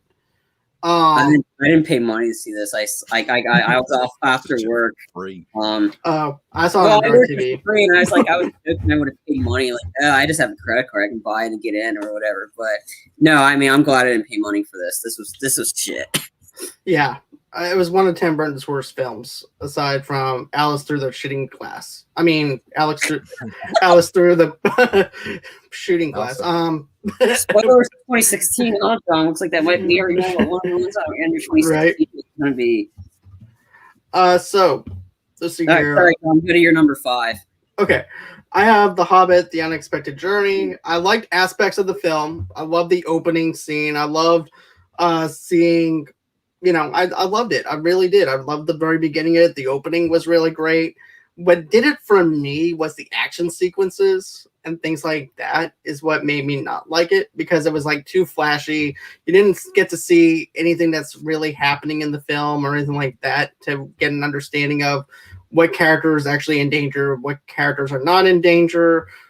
And whenever it comes down to shaky cam, when it comes down to these flashing lights and stuff like that, whenever you have an action sequence and stuff like that, it takes me out of the film to the point where it's like, okay, I think I just need to go in and check myself out. But I definitely love the whole entire setup where you have everybody else coming in there, But that song, man. I love the song. I love the song. Like I said, the opening stuff I loved. It was just in the middle of it where you have the flashing lights, you have everything else going on, and everything that I didn't like. But still, that's one of the things. That's one of the holes that it has out on me.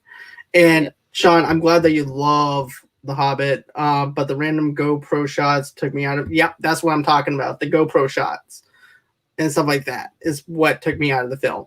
I think the movie itself, it had a lot going against it because it was a book, and they decided they already announced they're splitting into 3 movies. Well, the book is only small. I know, and they're splitting it into 3 movies, short. And it's like, so there's a lot of that, and then it came right off some of these compare the action sequences in the Lord of the Rings, like some of that stuff was awesome, and then you had the movies. Like I remember watching the first one, it was all right. Like I said, I plan to get I think it comes out in the summer, I believe. I think because they already announced the Hobbit and Lord of the Rings are in 4K. But there's a special collector's one that's coming out this summer that's supposed to have more special features together. I'll probably get that because, I like the sequel, the second one better because you got the best part of the Lord of the Rings trilogy in it. You got Legolas, which she wasn't even in the book, so they had to have Legolas in it. I think Orlando Bloom was great in the series, but I remember watching it. It was okay. I mean, like I said, I like the Lord of the Rings movies better. But it's been a while since I've seen it, so I haven't gotten to pick up the shaky cam stuff yet. So it's been a long time since I see it. But I think the Lord of the Rings in terms of overall was better. But again, 2 separate stuff. Yeah, great. That I did like the Hobbit one. I didn't like the sequels though. I thought the first one was the best one out of the movies. I can actually agree. I can agree to that though too, in a sense, even though I didn't really care for this one. The sequels for me wasn't that great, but the very first introduction into it was good, was decent. But maybe I was just so excited to get back into that universe because I did really like the Lord of the Rings movies and just like fantasy movies in general. I enjoy. So, all right, so I'm gonna pass it back over to you, Sean. All right, this is number 5. I have The Dark Knight Rises. Okay, so that's actually my number 4. So 4. So again, I didn't really like this movie. I don't know if it was just the movie itself or just surrounding factors. I mean, the second one was just so good with Heath Ledger as the Joker. Not that I did not like Tom Hardy as Bane, but I just thought overall it was kind of meh. and having Ra's al Ghul's daughter as a villain, I thought was kind of dumb. Also, like I saw it a midnight show for it, and the people sitting next to us like talked the whole time, so that kind of killed the mood on it. But yeah, I don't know. I just didn't really like this movie. I thought it was kind of, Catwoman was terrible, even though I do really like Anne Hathaway. I mean, I'd rather have Halle Berry as Catwoman. I don't know. What the fuck? That was a joke. But yeah, I don't know. I just didn't really like this movie. I thought it was dumb. Like I thought Michelle Pfeiffer was definitely a better Catwoman. They used her a lot better in that. And was it the second Batman? I think Batman Returns. Yeah, it was Batman Returns. Yeah. But yeah, I don't know. I thought this movie fell flat on its face. Terrible way to. I thought Batman Begins was awesome. Batman Returns, was that the second one? Or no, Dark Knight. Dark Knight. Dark Knight was awesome, and it was just for a trilogy. The third one just being terrible. It's just bad. I don't know. First two were awesome. This one sucked. Now I get this. I actually own all the Blu-rays for the Dark Knight trilogy. The third film makes me want to fall asleep every single time. Yeah. Even in the movie theater when I saw it with one of my friends, I found myself falling asleep watching this film in the theater. Here's the thing. I understand that Christopher Nolan was going for realism. That's why we don't have aliens in his universe or anything like that. I understood that concept. I respect that concept. But at the same time, though, I really didn't like what they were doing when it came down to Catwoman as the burglar and stuff like that. Don't get me wrong. I love Anne Hathaway. I think she's a wonderful actress and stuff like that.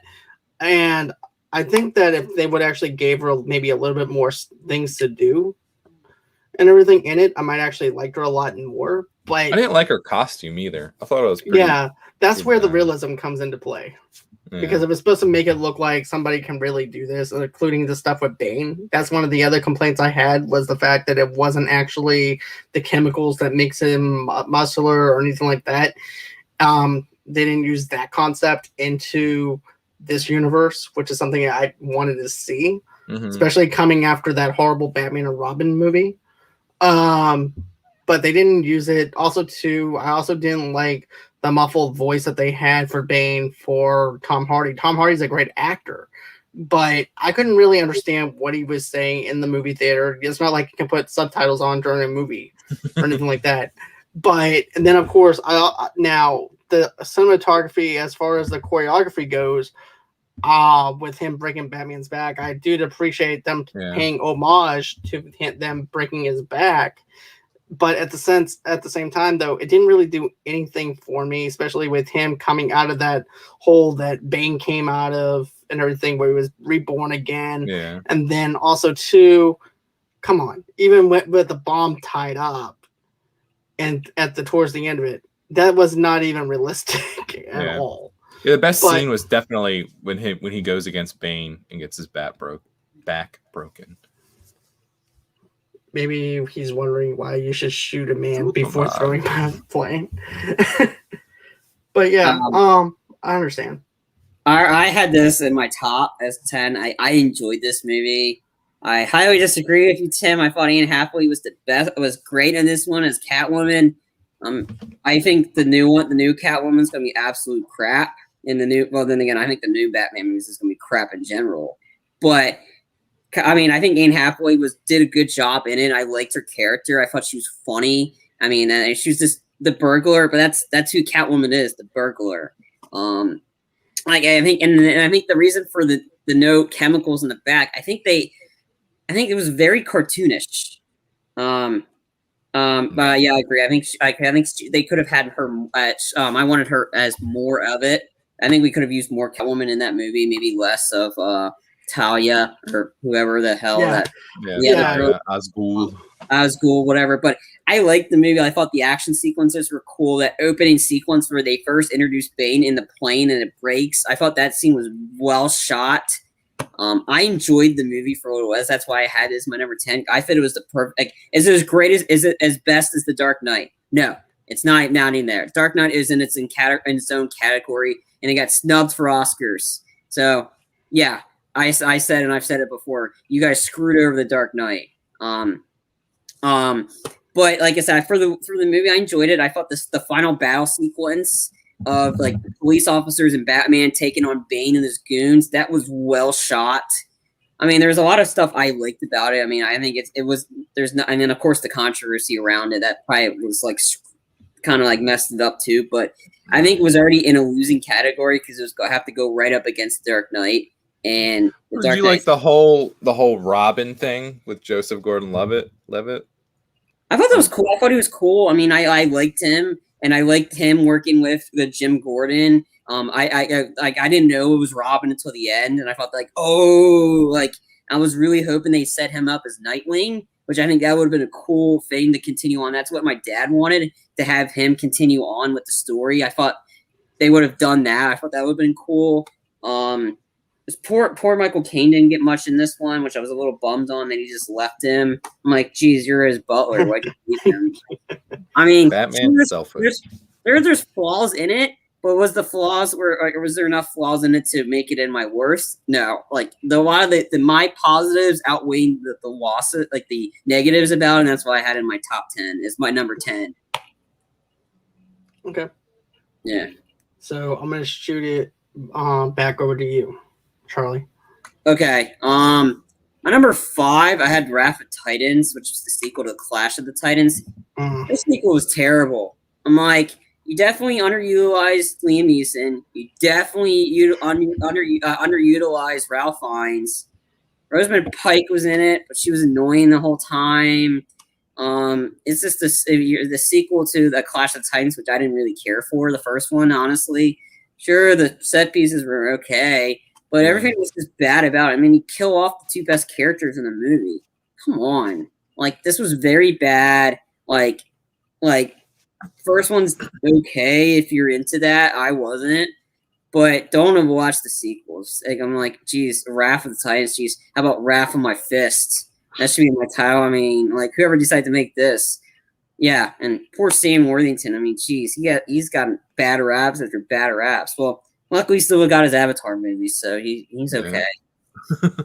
But yeah, Wrath of the Titans, terrible. Oh, you're muted, John.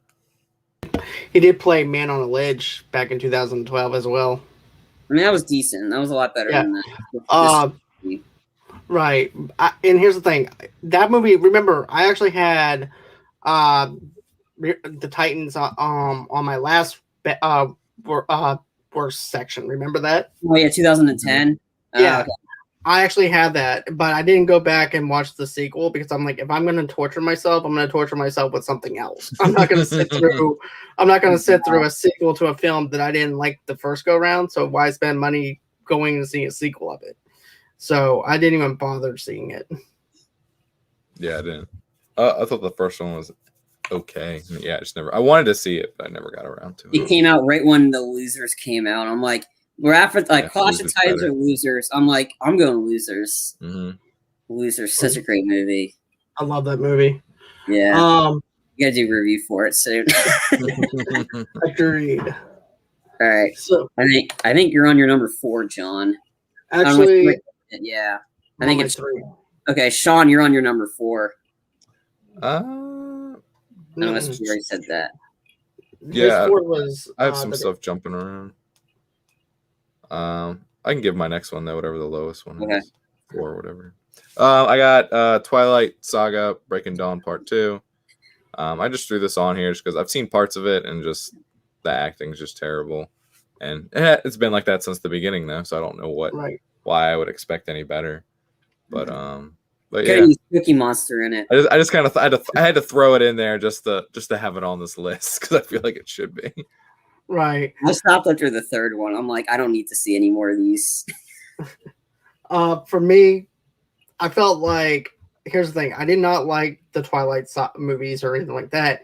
But what I have to say is, though, too, I thought that the last 2 Twilight films were better than the other piece of garbage that we got out of the other ones that we had.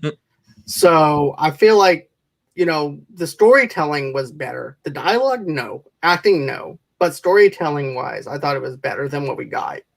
So that's what I was grading it on, was the storytelling portion of it, not the acting ability, not anything else. Went from garbage to all right, I guess is okay. Right, exactly. Somewhat garbage. Right. So basically, I can appreciate it for what it is, but will I go back and rewatch all of them again? No. I did a 3-hour-long podcast episode of the Twilight Saga, movies that made me cringe, on the audio podcast. I do not need to go back and rewatch these films again. So, all right, my number 4 was Alex Cross. I believe it was Tyler Perry's take on Alex Cross. This was crap. I mean, I was like, it was, I think, I forgot who directed. It might have been Rob Cohen. I don't know. So anyway, it's like I've seen Alex Cross and before in the other movies played by Morgan Freeman, and he does a way better job than what Tyler Perry did for this. I'm like, what is this? You turn Tyler Perry into like an action guy? No, that's not happening. I'm like, and like the action wasn't great. The story was shit. It was just, plot was garbage. Acting was that, yeah. I watched it. I was like, what the hell did I just watch? Like, geez, Tyler Perry, why don't you go watch some of the Morgan Freeman versions of it, and then maybe learn how to do that, because Alex Cross isn't an action hero. He's kind of like a mystery. He's like a mystery solver, not an action hero. And I think he kind of ruined his character. And he's not a vigilante, or he's not out for revenge. Alex Cross is there to find out who did it and solve the case, not go on a rampage. I'm like, so it's like a very different arc from his character. I don't know if it was a prequel. I don't know what the hell this was. I don't know what they're going for, but this was crap. Yeah, I never saw it. I know I did want to see it at one point, but now I definitely am never gonna check it out. I mean, it's definitely like a different take on his character, and that's not cool. Like you kind of ruined the character, to be honest. Like, and he's not an action guy. He's more of a mystery kind of guy. Right. He's usually now out for revenge. If you're looking for a good Alex Cross movie, it's Kiss the Girls with Morgan Freeman. That was that was a whole lot better than what that movie is, from what I heard. But I did see Kiss the Girls. Kiss the Girls is a great film for being a mystery type of film with Morgan Freeman. And that's who Alex Cross's character is, a mystery guy, not I need to grab a shotgun and start guns blazing. No, that's not what this guy is. He's not that character. He's more of the mystery kind of guy. And when he shoots when he needs to, not shoot first, ask questions later. He asks questions, and then if he wants to shoot you, he'll shoot you. Right. But yeah, I didn't see this movie either, and it's not one that I wanted to see on my radar, especially after what I saw what they were doing with Alex Cross. Because, like you said, Charlie, he's not the guy that is like Liam Neeson, who's going to shoot somebody or anything like that. He's the mystery guy. He's going to wind up trying to solve a case. Yeah. And everything. That's what Alex Cross is. As soon as I saw that they were changing that, I was like, nope, I'm not going to waste my time. He's not Jack Bauer. No. Don't turn him into that. There's only one and only Jack Bauer. Let's keep it going. All right. I think we're on our number 3s. We are. Yeah. Go ahead, John. For my number 3, I got Total Recall. And here's the thing. I think it's the reason why I didn't like this one is because the original with Arnold Schwarzenegger is really close to my heart, because that's the one I grew up on. Was the very first Total Recall movie. I also had it on regular Nintendo, the NES at the time. The original one with Arnold Schwarzenegger will always be close to me. Seeing this being done with somebody else and everything, and seeing him try and do what Arnold has done, and he doesn't have that build like Arnold. And they try to make it more modernized, trying to make it more up to date, and trying to see him do what Arnold did and everything, in my opinion, just didn't work for me. I was like, he needs to be ripped. He needs to be built like Arnold and everything for me to believe he's doing half the things that he's doing. Otherwise, it feels like Minority Report in a sense because of the way that it's actually looking and stuff like that. But I just didn't really care for it. I mean, I wanted to like it. I went in with low expectations, thinking maybe with low expectations it would actually heighten my experience, because sometimes it does wind up happening. Edge of Tomorrow did that for me. I had low expectations going into it, came out enjoying it. This one, not so much. But that's just me and my opinion on Total Recall for the remake. Yeah, but it just didn't do it for me. I liked it. I mean, I liked the idea. I mean, I love the role reversal about Laurie being the badass. I agree, Tim. I think the PG-13 kind of hurt it. But I thought when there was action sequences, some of them were really cool. Like having Kate Beckinsale play Laurie and her being the badass that's trying to kill him. I thought that was a really cool twist in it, to be honest. Like I said, because in the very original, Laurie was just there. She didn't fight much, and she just got shot in the head. This one, she's like the primary villain, and I think that was a kind of a cool idea that they did on it. Jessica Biel was okay. I think they could have casted somebody else to play the love interest, to be honest. But I think, like I said, Kate Beckinsale stole the show for me in this one. Like I said, it was a decent action movie. Colin Farrell was okay in it. Some of the action sequences when they were shot, they were really good. But I just loved Kate Beckinsale as Laurie and having her as the primary villain, even though in the original she was like just a minor character, and have her as a big character in this one, I thought it was a cool twist. But it's not up to par with the original though. The original is just great, but I enjoyed what this one did. I never saw the original, so I had nothing to compare it to. Oh man, you see the original. I know. So like just going in, like I really like Colin Farrell. I like the look of it.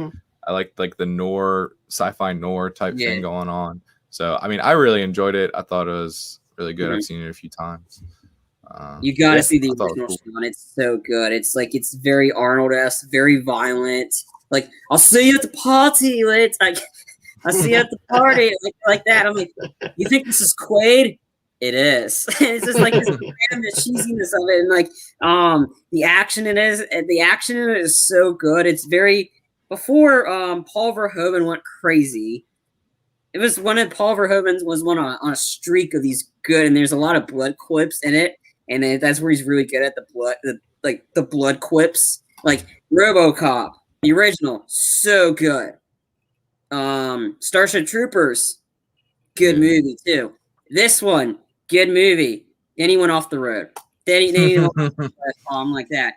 I mean, if you get a chance to watch the original, it is so like it's the best one. The remake did what it could. I mean, again, PG-13 hurt it. The remake was good. This is so much better. It's classic Arnold. It's one of the best Arnold movies out there. But the violence is like it's very violent. Get your ass to Moss. Like I mean. It's so good. So good. Not to mention the taxi cab driver with that was actually another funny thing that they did too with the taxi car. Where they actually had an animatronic taxi car driver driving him. Yeah. It's so good. The original is so good. The remake I like the original. I like the remake, but I love the original so much. I think Sharon Stone played Laurie in the original. Consider it or just the one-liners. Like Schwarzenegger's got a lot of one-liners in this movie. It's so good. All right, I'm gonna pass it over to Sean now. Number 3, I have Nicholas Sparks movie, The Lucky One. Oh. I forget what the female lead is, but it has my boy Zac Efron in it. He's like a Marine that comes home and he's looking for someone. And I don't know. Just like a typical Nicholas Sparks shit movie. Just Taylor Schilling. I think she was the girl, I think, in it. He like helps out at a farm, and I think her boyfriend is like abusive maybe or super controlling, and he ends up like helping him. Helping her, I should say. But yeah, it was kind of lame. I think Melissa, my wife, liked it a lot, but I think it's just because, shirtless Zac Efron, 5 stars. But yeah, it's one you can skip. To me, the best Nicholas Sparks one was probably, I like Knights of Rodanthe a lot with Michelle Pfeiffer. No, not Michelle Pfeiffer. Richard Gere. Diane Lane, and Diane Lane. And Richard Gere, I think. Yep, Richard Gere. That is probably the best Nicholas Sparks movie. But yeah, Lucky One. Don't bother. I think Walk to Remember for me is probably, in terms of Nicholas Sparks I've seen, is probably my favorite. But then again, then the Notebook was just yeah. If you want to know my full review of that, watch the review we did a few months ago, and you'll see what I really think, and I go more in depth on why I think Nicholas Sparks hates women or women, female characters. I'll put it at that. Right. We already talked about my number 3 a little bit early on. I said my number 3 was The Grey. I mean, I was expecting so much from this, like compared to the Liam Neeson movies we had in the past, from Taken, like Unknown. Liam Neeson was a badass. This one was like, what the heck? It was like all over the place. It was like not what I expected, to be honest. Not what I expected, and like having everybody eat that, and then the fight scene at the end, I was like, oh man. I'm like, he dies, I think. We don't know. Like, he kills the wolf today, but it's like the whole buildup is him versus wolves, and yet they were running from wolves the whole movie until the end. He's like, you know what, F it. I'm taking you on. Like, yeah, I was very disappointed. I was very disappointed with this one. I was expecting so much. Not Liam Neeson's fault. He did what he could, but it's just, you had us hyped for this one. Like, you expect, oh yeah, Liam Neeson's fighting a wolf, and then we have it in the last like minute in the movie. Come on. Yeah, me, my brother, and my dad, we rented this. We were at his house. I think there was maybe like 20 minutes left, and I was like, I'm going to bed. And they finished it, and I was like, so what happened? He's like, yeah, not a whole lot. And then they told me about the end, and they're like, do you want to watch it? I think we can still like rewatch it. I'm like, nah, it's okay. I don't need to see the rest. Yeah, it was so so much hype for it. You figure Liam Neeson's gonna be killing wolves like crazy, and nothing happens to the last minute of the movie. It's like, and it's not, you don't even get to see the full fight. You just see him get ready, like the bottle of knives ready to go, credits, and then you see him just like breathing profusely, like, and then you see a dead wolf behind him. I'm like, come on, I want to see that fight. You're hyping us for it. You don't want us to see this fight? Come on. And that was my number 3. Okay. So now we're going to go into my number 2, which is going to be Men in Black Part 3, which I think is probably the worst of them. Well, I take that back. The one after that one is the worst one as well. Oh, International shit. Yeah.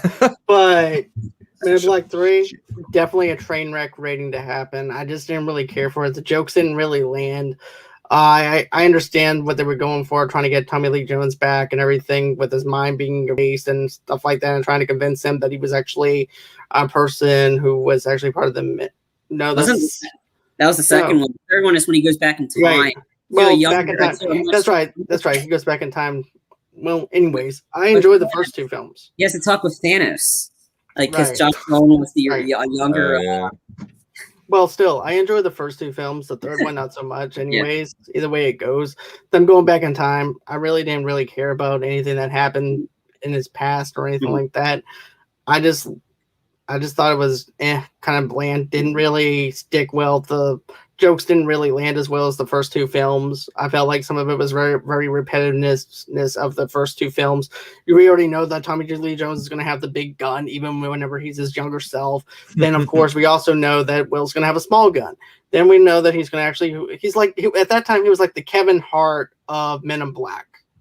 Because we know that he was going to, because we know that, for example, Kevin Hart has a shotgun with this one scene with The Rock in it. I forgot what movie it was. What does he do? He shoots the shotgun. It fires back. He flies back. What, Same Central thing. Intelligence, I think. Either that or or Jumanji. One of those. No, it was the first one. Central Intelligence. Okay. Yeah. But yeah, this third one just didn't stick with me as much as I wanted it to. I wanted to like the third film. Didn't do anything for me. Sorry, John, I didn't mean to interrupt you there. I just remember. No. Thank you for clarifying that with me, though, because it's been a long time since I've seen the second film and also the third film, which the third film, I forgot the bad guy and everything else, but I remember seeing the oversaturation of the CGI as well. But it just, I didn't see Men in Black 3. I saw Men in Black International. That was bad. I feel bad for you for seeing that movie. I wanted to see that. I paid money for that one. Because you figure, oh yeah, Thor and Valkyrie teaming up to save the universe, and like, what the hell? Like, yeah. I think I saw parts of Men in Black 3, but I didn't. I didn't see it. I remember they went back in time, and I read what happened in it, and I was like, okay, I'm glad I didn't watch this movie. Need more Johnny. Need more Johnny Knoxville. Okay. From the sequel. All right. What's your number 2, Sean? I have Snow White and the Huntsman. That's my number 2 as well. There you go. I just thought it was really boring. It was really long. Terrible acting. I mainly watched it because I knew Nick Frost was in it. He plays one of the dwarves. I'm just a huge Nick Frost fan. But yeah, movie sucked. More Nick Frost. Yeah, this movie was shit. Like, I was expecting so much because this is another year where you had 2 Snow White movies. You had one earlier on called Mirror Mirror with Julia Roberts as the evil queen, and you had that creepy actor now, Armie Hammer, creepy now of all the stuff he's going to have. And then you had this one. Compared to the 2, I thought Charlize Theron was going to be the better villain. I was right. Charlize Theron was vindictive. She was great in this. Chris Hemsworth was like, what was his role in this? Like, it's like that. And the worst part of them all, the lead. Stewart, the lead. She was god awful in this movie. Like, if you take her out, put Miss Piggy in there, it'd be a way better movie. Like, seriously. And the worst part of them all is the motivational speech. And I'm going to read it right now what this is. We have rested long enough. Frost to fire and fire to frost. Iron will melt, but it will riv inside of itself. All these years, all I've known is darkness. But I have never seen a brighter light than when my eyes just opened. And now I know that the light burns in all of you. Those embers must turn to flame, iron into sword. I will become your weapon, forged by the fierce fire that I know is in your heart. For I have seen what she sees. I know what she knows. I can kill her. Then live another day of this death. Who will ride with me? You will be my brother. Good God, I want to jump into Tim. I disagree with this than that. She was not in the Love Guru, and that's what helped it because she's a terrible actor like that. That motivational speech, she was very monotone. The speech was shit. It made me want to jump into a wood chipper. Like, you want to motivate me? I want to jump into a wood chipper. Because that was God. Who wants to be your brother? Nobody. Because nobody wants to be with you. Like, seriously, you're screwing the director. I mean, come on. You could have got a better script. You should have done something with the script writer. You mean you ruined the director's life because now he's not directing any movie. I hope you're happy. Like, come on. Oh wait, did the writer write that speech, or was she just like going off the cuff? I don't know. I don't know. Anyway, she was terrible in this movie. To have her as the leading role as Snow White. She's a terrible actress. She is. Yes. Like, definitely. I mean, I don't even like. I think Twilight might actually be good if it didn't have her in it. Switch the roles. Have her as the minor school kid. Have Anna Kendrick be the main. Being Bella. She'd probably been a better job. But Kristen Stewart's terrible in this movie. Like that. I'm sorry, I had to mention that. Like, I mean, come on, Kristen Stewart, you can pick better roles. Like, seriously, I had to mention that because that was what the controversy is.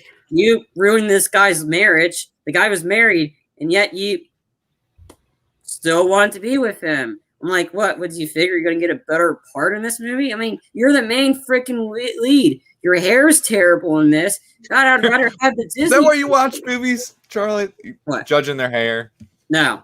I just remember she was terrible in this. Like, terrible. Hair really pushed it over the edge. My dad agreed with me on the fact that her motivational speech wasn't motivating at all. You want a good motivational speech? Well, listen to the speech by Captain America and the Winter Soldier, the one who was rallying the troops right before, Braveheart. Braveheart's a good one. Winter Soldier, Captain America is a great one. Or Any Given Sunday with Al Pacino. That was a good one. Like, this one was terrible. Like this motivational speech was absolutely garbage. Like, I don't feel fine. I don't want to be your brother. I don't even be near you. I'm glad you weren't even in the sequel / prequel, which was a lot better than this one. Hey, because you had Emily Blunt whining on a fucking polar bear. I'll say this again. Emily Blunt came in the role, and she was like, she's the Ice Queen. So that one is, if you want more adult Frozen, that's your adult Frozen, the Huntsman Winter's War. Because, yeah. I definitely agree with Sean, though. Independence Day had a good motivational speech, though, too. So did 300. Yeah. Any Given Sunday. But remember the Titan. But here's the thing. I have nothing to add to y'all's that movie because I haven't seen it. Don't plan on seeing it because I know that she's a very bland actress. Yes. And I saw her in Underwater, and that movie was horrible. Thinking that her acting has gotten better, but it hasn't. No. So the sequel, I think the sequel is a lot better. And another thing, though, too, man, she's gonna be Princess Diane in a biopic. Please kill her off.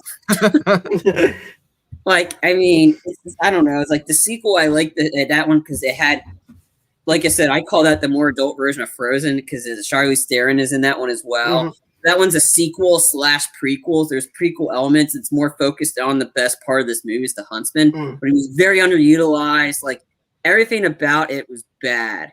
And like it was not Chris Hemsworth's fault. It wasn't his fault at all. It was the script. It was the director. It was Kristen Stewart. It was everything on that. And then we need, like Sean says, we need more Gus. I mean, it's the only movie you can have. There's no such dwarf named Gus, except in this movie. There's a dwarf named Gus. And he's the best. I said, like the sequel is a little bit better because Emily Blunt's Ice Queen. So she had ice power. So she's the Frozen character, like in Frozen. And like I said, her coming in on a polar bear, instant honorable mention because it's so cool. You see her coming in on a polar bear, and it's like that is awesome. Yeah, this movie's shit, absolute garbage, dumpster fire, 50 feet of crap, whatever is on top of it, and that's mostly because of Kristen Stewart's acting. She was terrible in this movie, absolutely terrible. And don't watch this movie because I just gave you the motivational speech. You don't need to watch it. I'm surprised the troops were like, yay! I don't even think they were happy. I guess let's go. I guess okay, let's go. She's not gonna, and then having her fight, like she can't fight. She can't fight. She can't do anything. Why'd you have her in this movie? She's terrible. She ruined your movie. It's going a-holes. That's a quote Dr. Evil. It's going a-holes. All right. So that was 2. That was my number 2. Okay, so I can't top that, but I told you I was going to read that speech, and right. But mine is going to be an Adam Sandler movie that came out in 2012, and that is That's My Boy. I've seen this movie. It's kind of funny. This is just not only that, but I like too. When it comes down to Adam Sandler doing his voices and stuff like that. Some of the voice work and everything that he does is actually funny, but there's over the top voices that he does that is very cringy. Yeah, you know, and like, I like Little Nicky. Tim, what was it like? Yeah, I mean. That's it. It's not on any of my lists, Tim. You can I mean, surprised it wasn't on an honorable mention. It's not even on any of my honorable mentions. Not on any of my lists. I've seen it, but there's parts of it where I thought was funny. Sorry, John. I digress. Go ahead. I didn't mean to cut you off. It's okay, man. But no, I just didn't like it. I thought the jokes were really bad. Even the part where they try to put in Vanilla Ice as a gag. Yeah. And everything too was very forced and very on the nose, especially when he says, "Oh, whenever they play my song, guess what? The rights don't go to me; it goes to somebody else." I'm like, who gives a shit? You haven't put out a good album since the '90s, and even then, you stole the beat. He ruined you ruined your own career. He ruined the second Teenage Mutant Ninja Turtles movies with his song "The Turtle." That was awesome. Shit, that was Get awesome. Out of here. Yeah, that was terrible. That was awesome, dude. Get out of here, Charlie. That part was awesome. Like I said, parts of it I liked. I thought the whole gag with Rex Ryan as his buddy, like Rex Ryan is like, and is like, "Hey, don't ruin my Tom Brady poster." I thought that was kind of funny since Rex Ryan was a rival of Tom Brady because he coached against him. I thought that was funny. I thought the whole gag about the fat guy winning the marathon. thought that part was pretty funny. I didn't like the incest part. I thought that was pretty gross. The bride and her brother, yeah. That was, that was disgusting. To be honest with you, this movie is very forgettable if you think about it. Because once I saw this, I'm like, okay, this is definitely my number one. Because here's the thing, I'm always rooting for Adam Sandler for having like a comeback and stuff like that. But I'm glad now he's going into his more dramatic stuff because that's where I feel like he shines at now. I liked him in Uncut Gems. I liked him in Spanglish. I also liked him in Reign Over Me. Yes, Reign Over Me is so good. Mm-hmm. He's good in Punch Drunk Love. That was a pretty good one. That was in 2002, I think, that came out. But his comedy has not been sticking for me lately, and I've been rooting for the guy. I've been wanting him to have a big comeback, especially with Dewey Halloween. I didn't like that movie or anything like that. I felt like even the shared universe that he did was very forced and very on the nose. But that's my boy, though. Like I said, the jokes were really horrible. At least you would actually have maybe one scene where maybe it might make me laugh. I'm just sitting here like, okay, when am I going to laugh? This is supposed to be a comedy. Did I leave the stove on inside the kitchen? I liked him in Just Go With It, though. I thought that was a funny movie. Like him and Jennifer Aniston, that was the chemistry between that was a funny movie. Like I enjoyed that one. Probably his last good comedy. 50 First Dates will always be my favorite, and of course, the other one that him and Drew Barrymore did was The Wedding Singer. Those will always be my favorites. Here's the thing. I thought that Just Go With It was pretty good. I thought that the chemistry between oh my God, Jennifer Aniston and him was really good.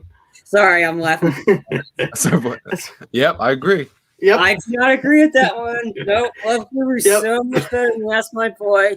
Like I said, I'll easily defend Love Guru. I'm not giving up on that movie. I don't know what you guys talking about. All right. So that's my number one. I'm going to bounce it back over to Sean. I already did mine. It was Dark Shadows. Okay. Mine, and then Mira did mine earlier. Mine was Amazing Spider-Man was my number one. So. Okay. So that's That's it for our year in review, top 10 movies of disappointing movies. Another thing too is next week we're planning on doing our Rambo series. We're going to start off with First Blood. So I can't wait to go on ahead and do Rambo First Blood. Manly movies. Let's go. And on the 19th, I actually have independent director Jason Pitts on for an interview that he's doing because he's actually doing a documentary film or a fan film of Jason Voorhees. So we're doing that.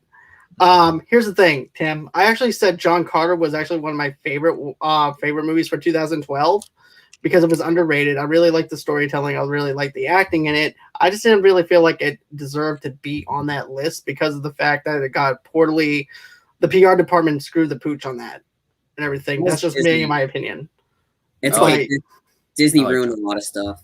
They're still but Warner Brothers. Sorry, it's okay. But no, and then also too, I also have some other stuff that we're doing for next week as well. Matter of fact, I'm supposed to have, like I said, Jason Pitts on next week. Then we have some other stuff that we're doing, including Rambo for First Blood. Next week. Yeah, Silver Linings is going to be next Saturday. Yep. Deadpool 2 review next Sunday.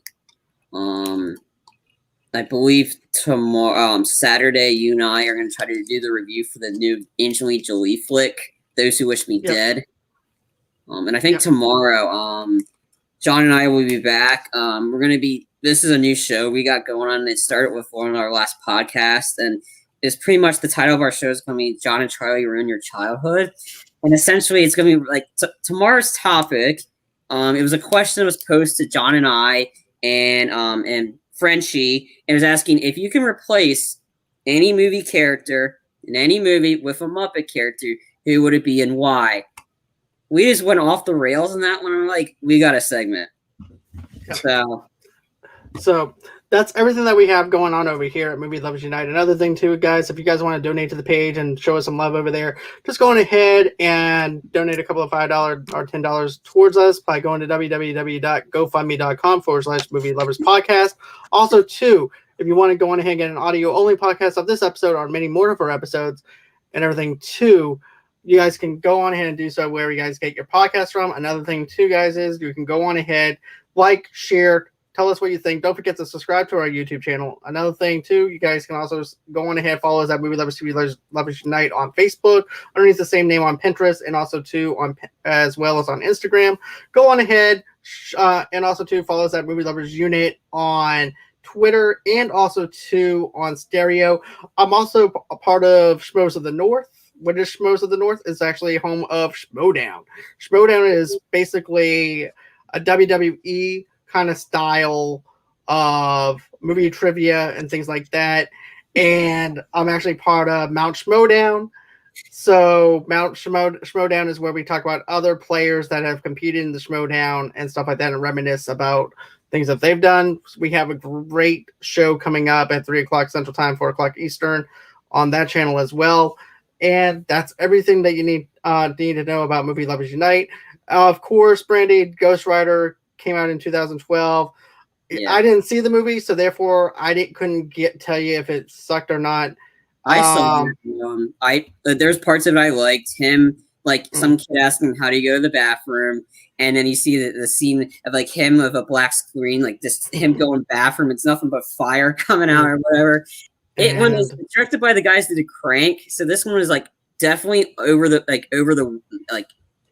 it the second one. Yeah, Ghost Rider, the Venge. Yeah, there's parts of it I liked. Him taking a piss while on fire, that was pretty funny. But it's Nicolas Cage, and I think that's when he started going crazy. To be honest, he could have gone crazy earlier. I mean, he was just like over the top acting, right? Yeah, and Halloween.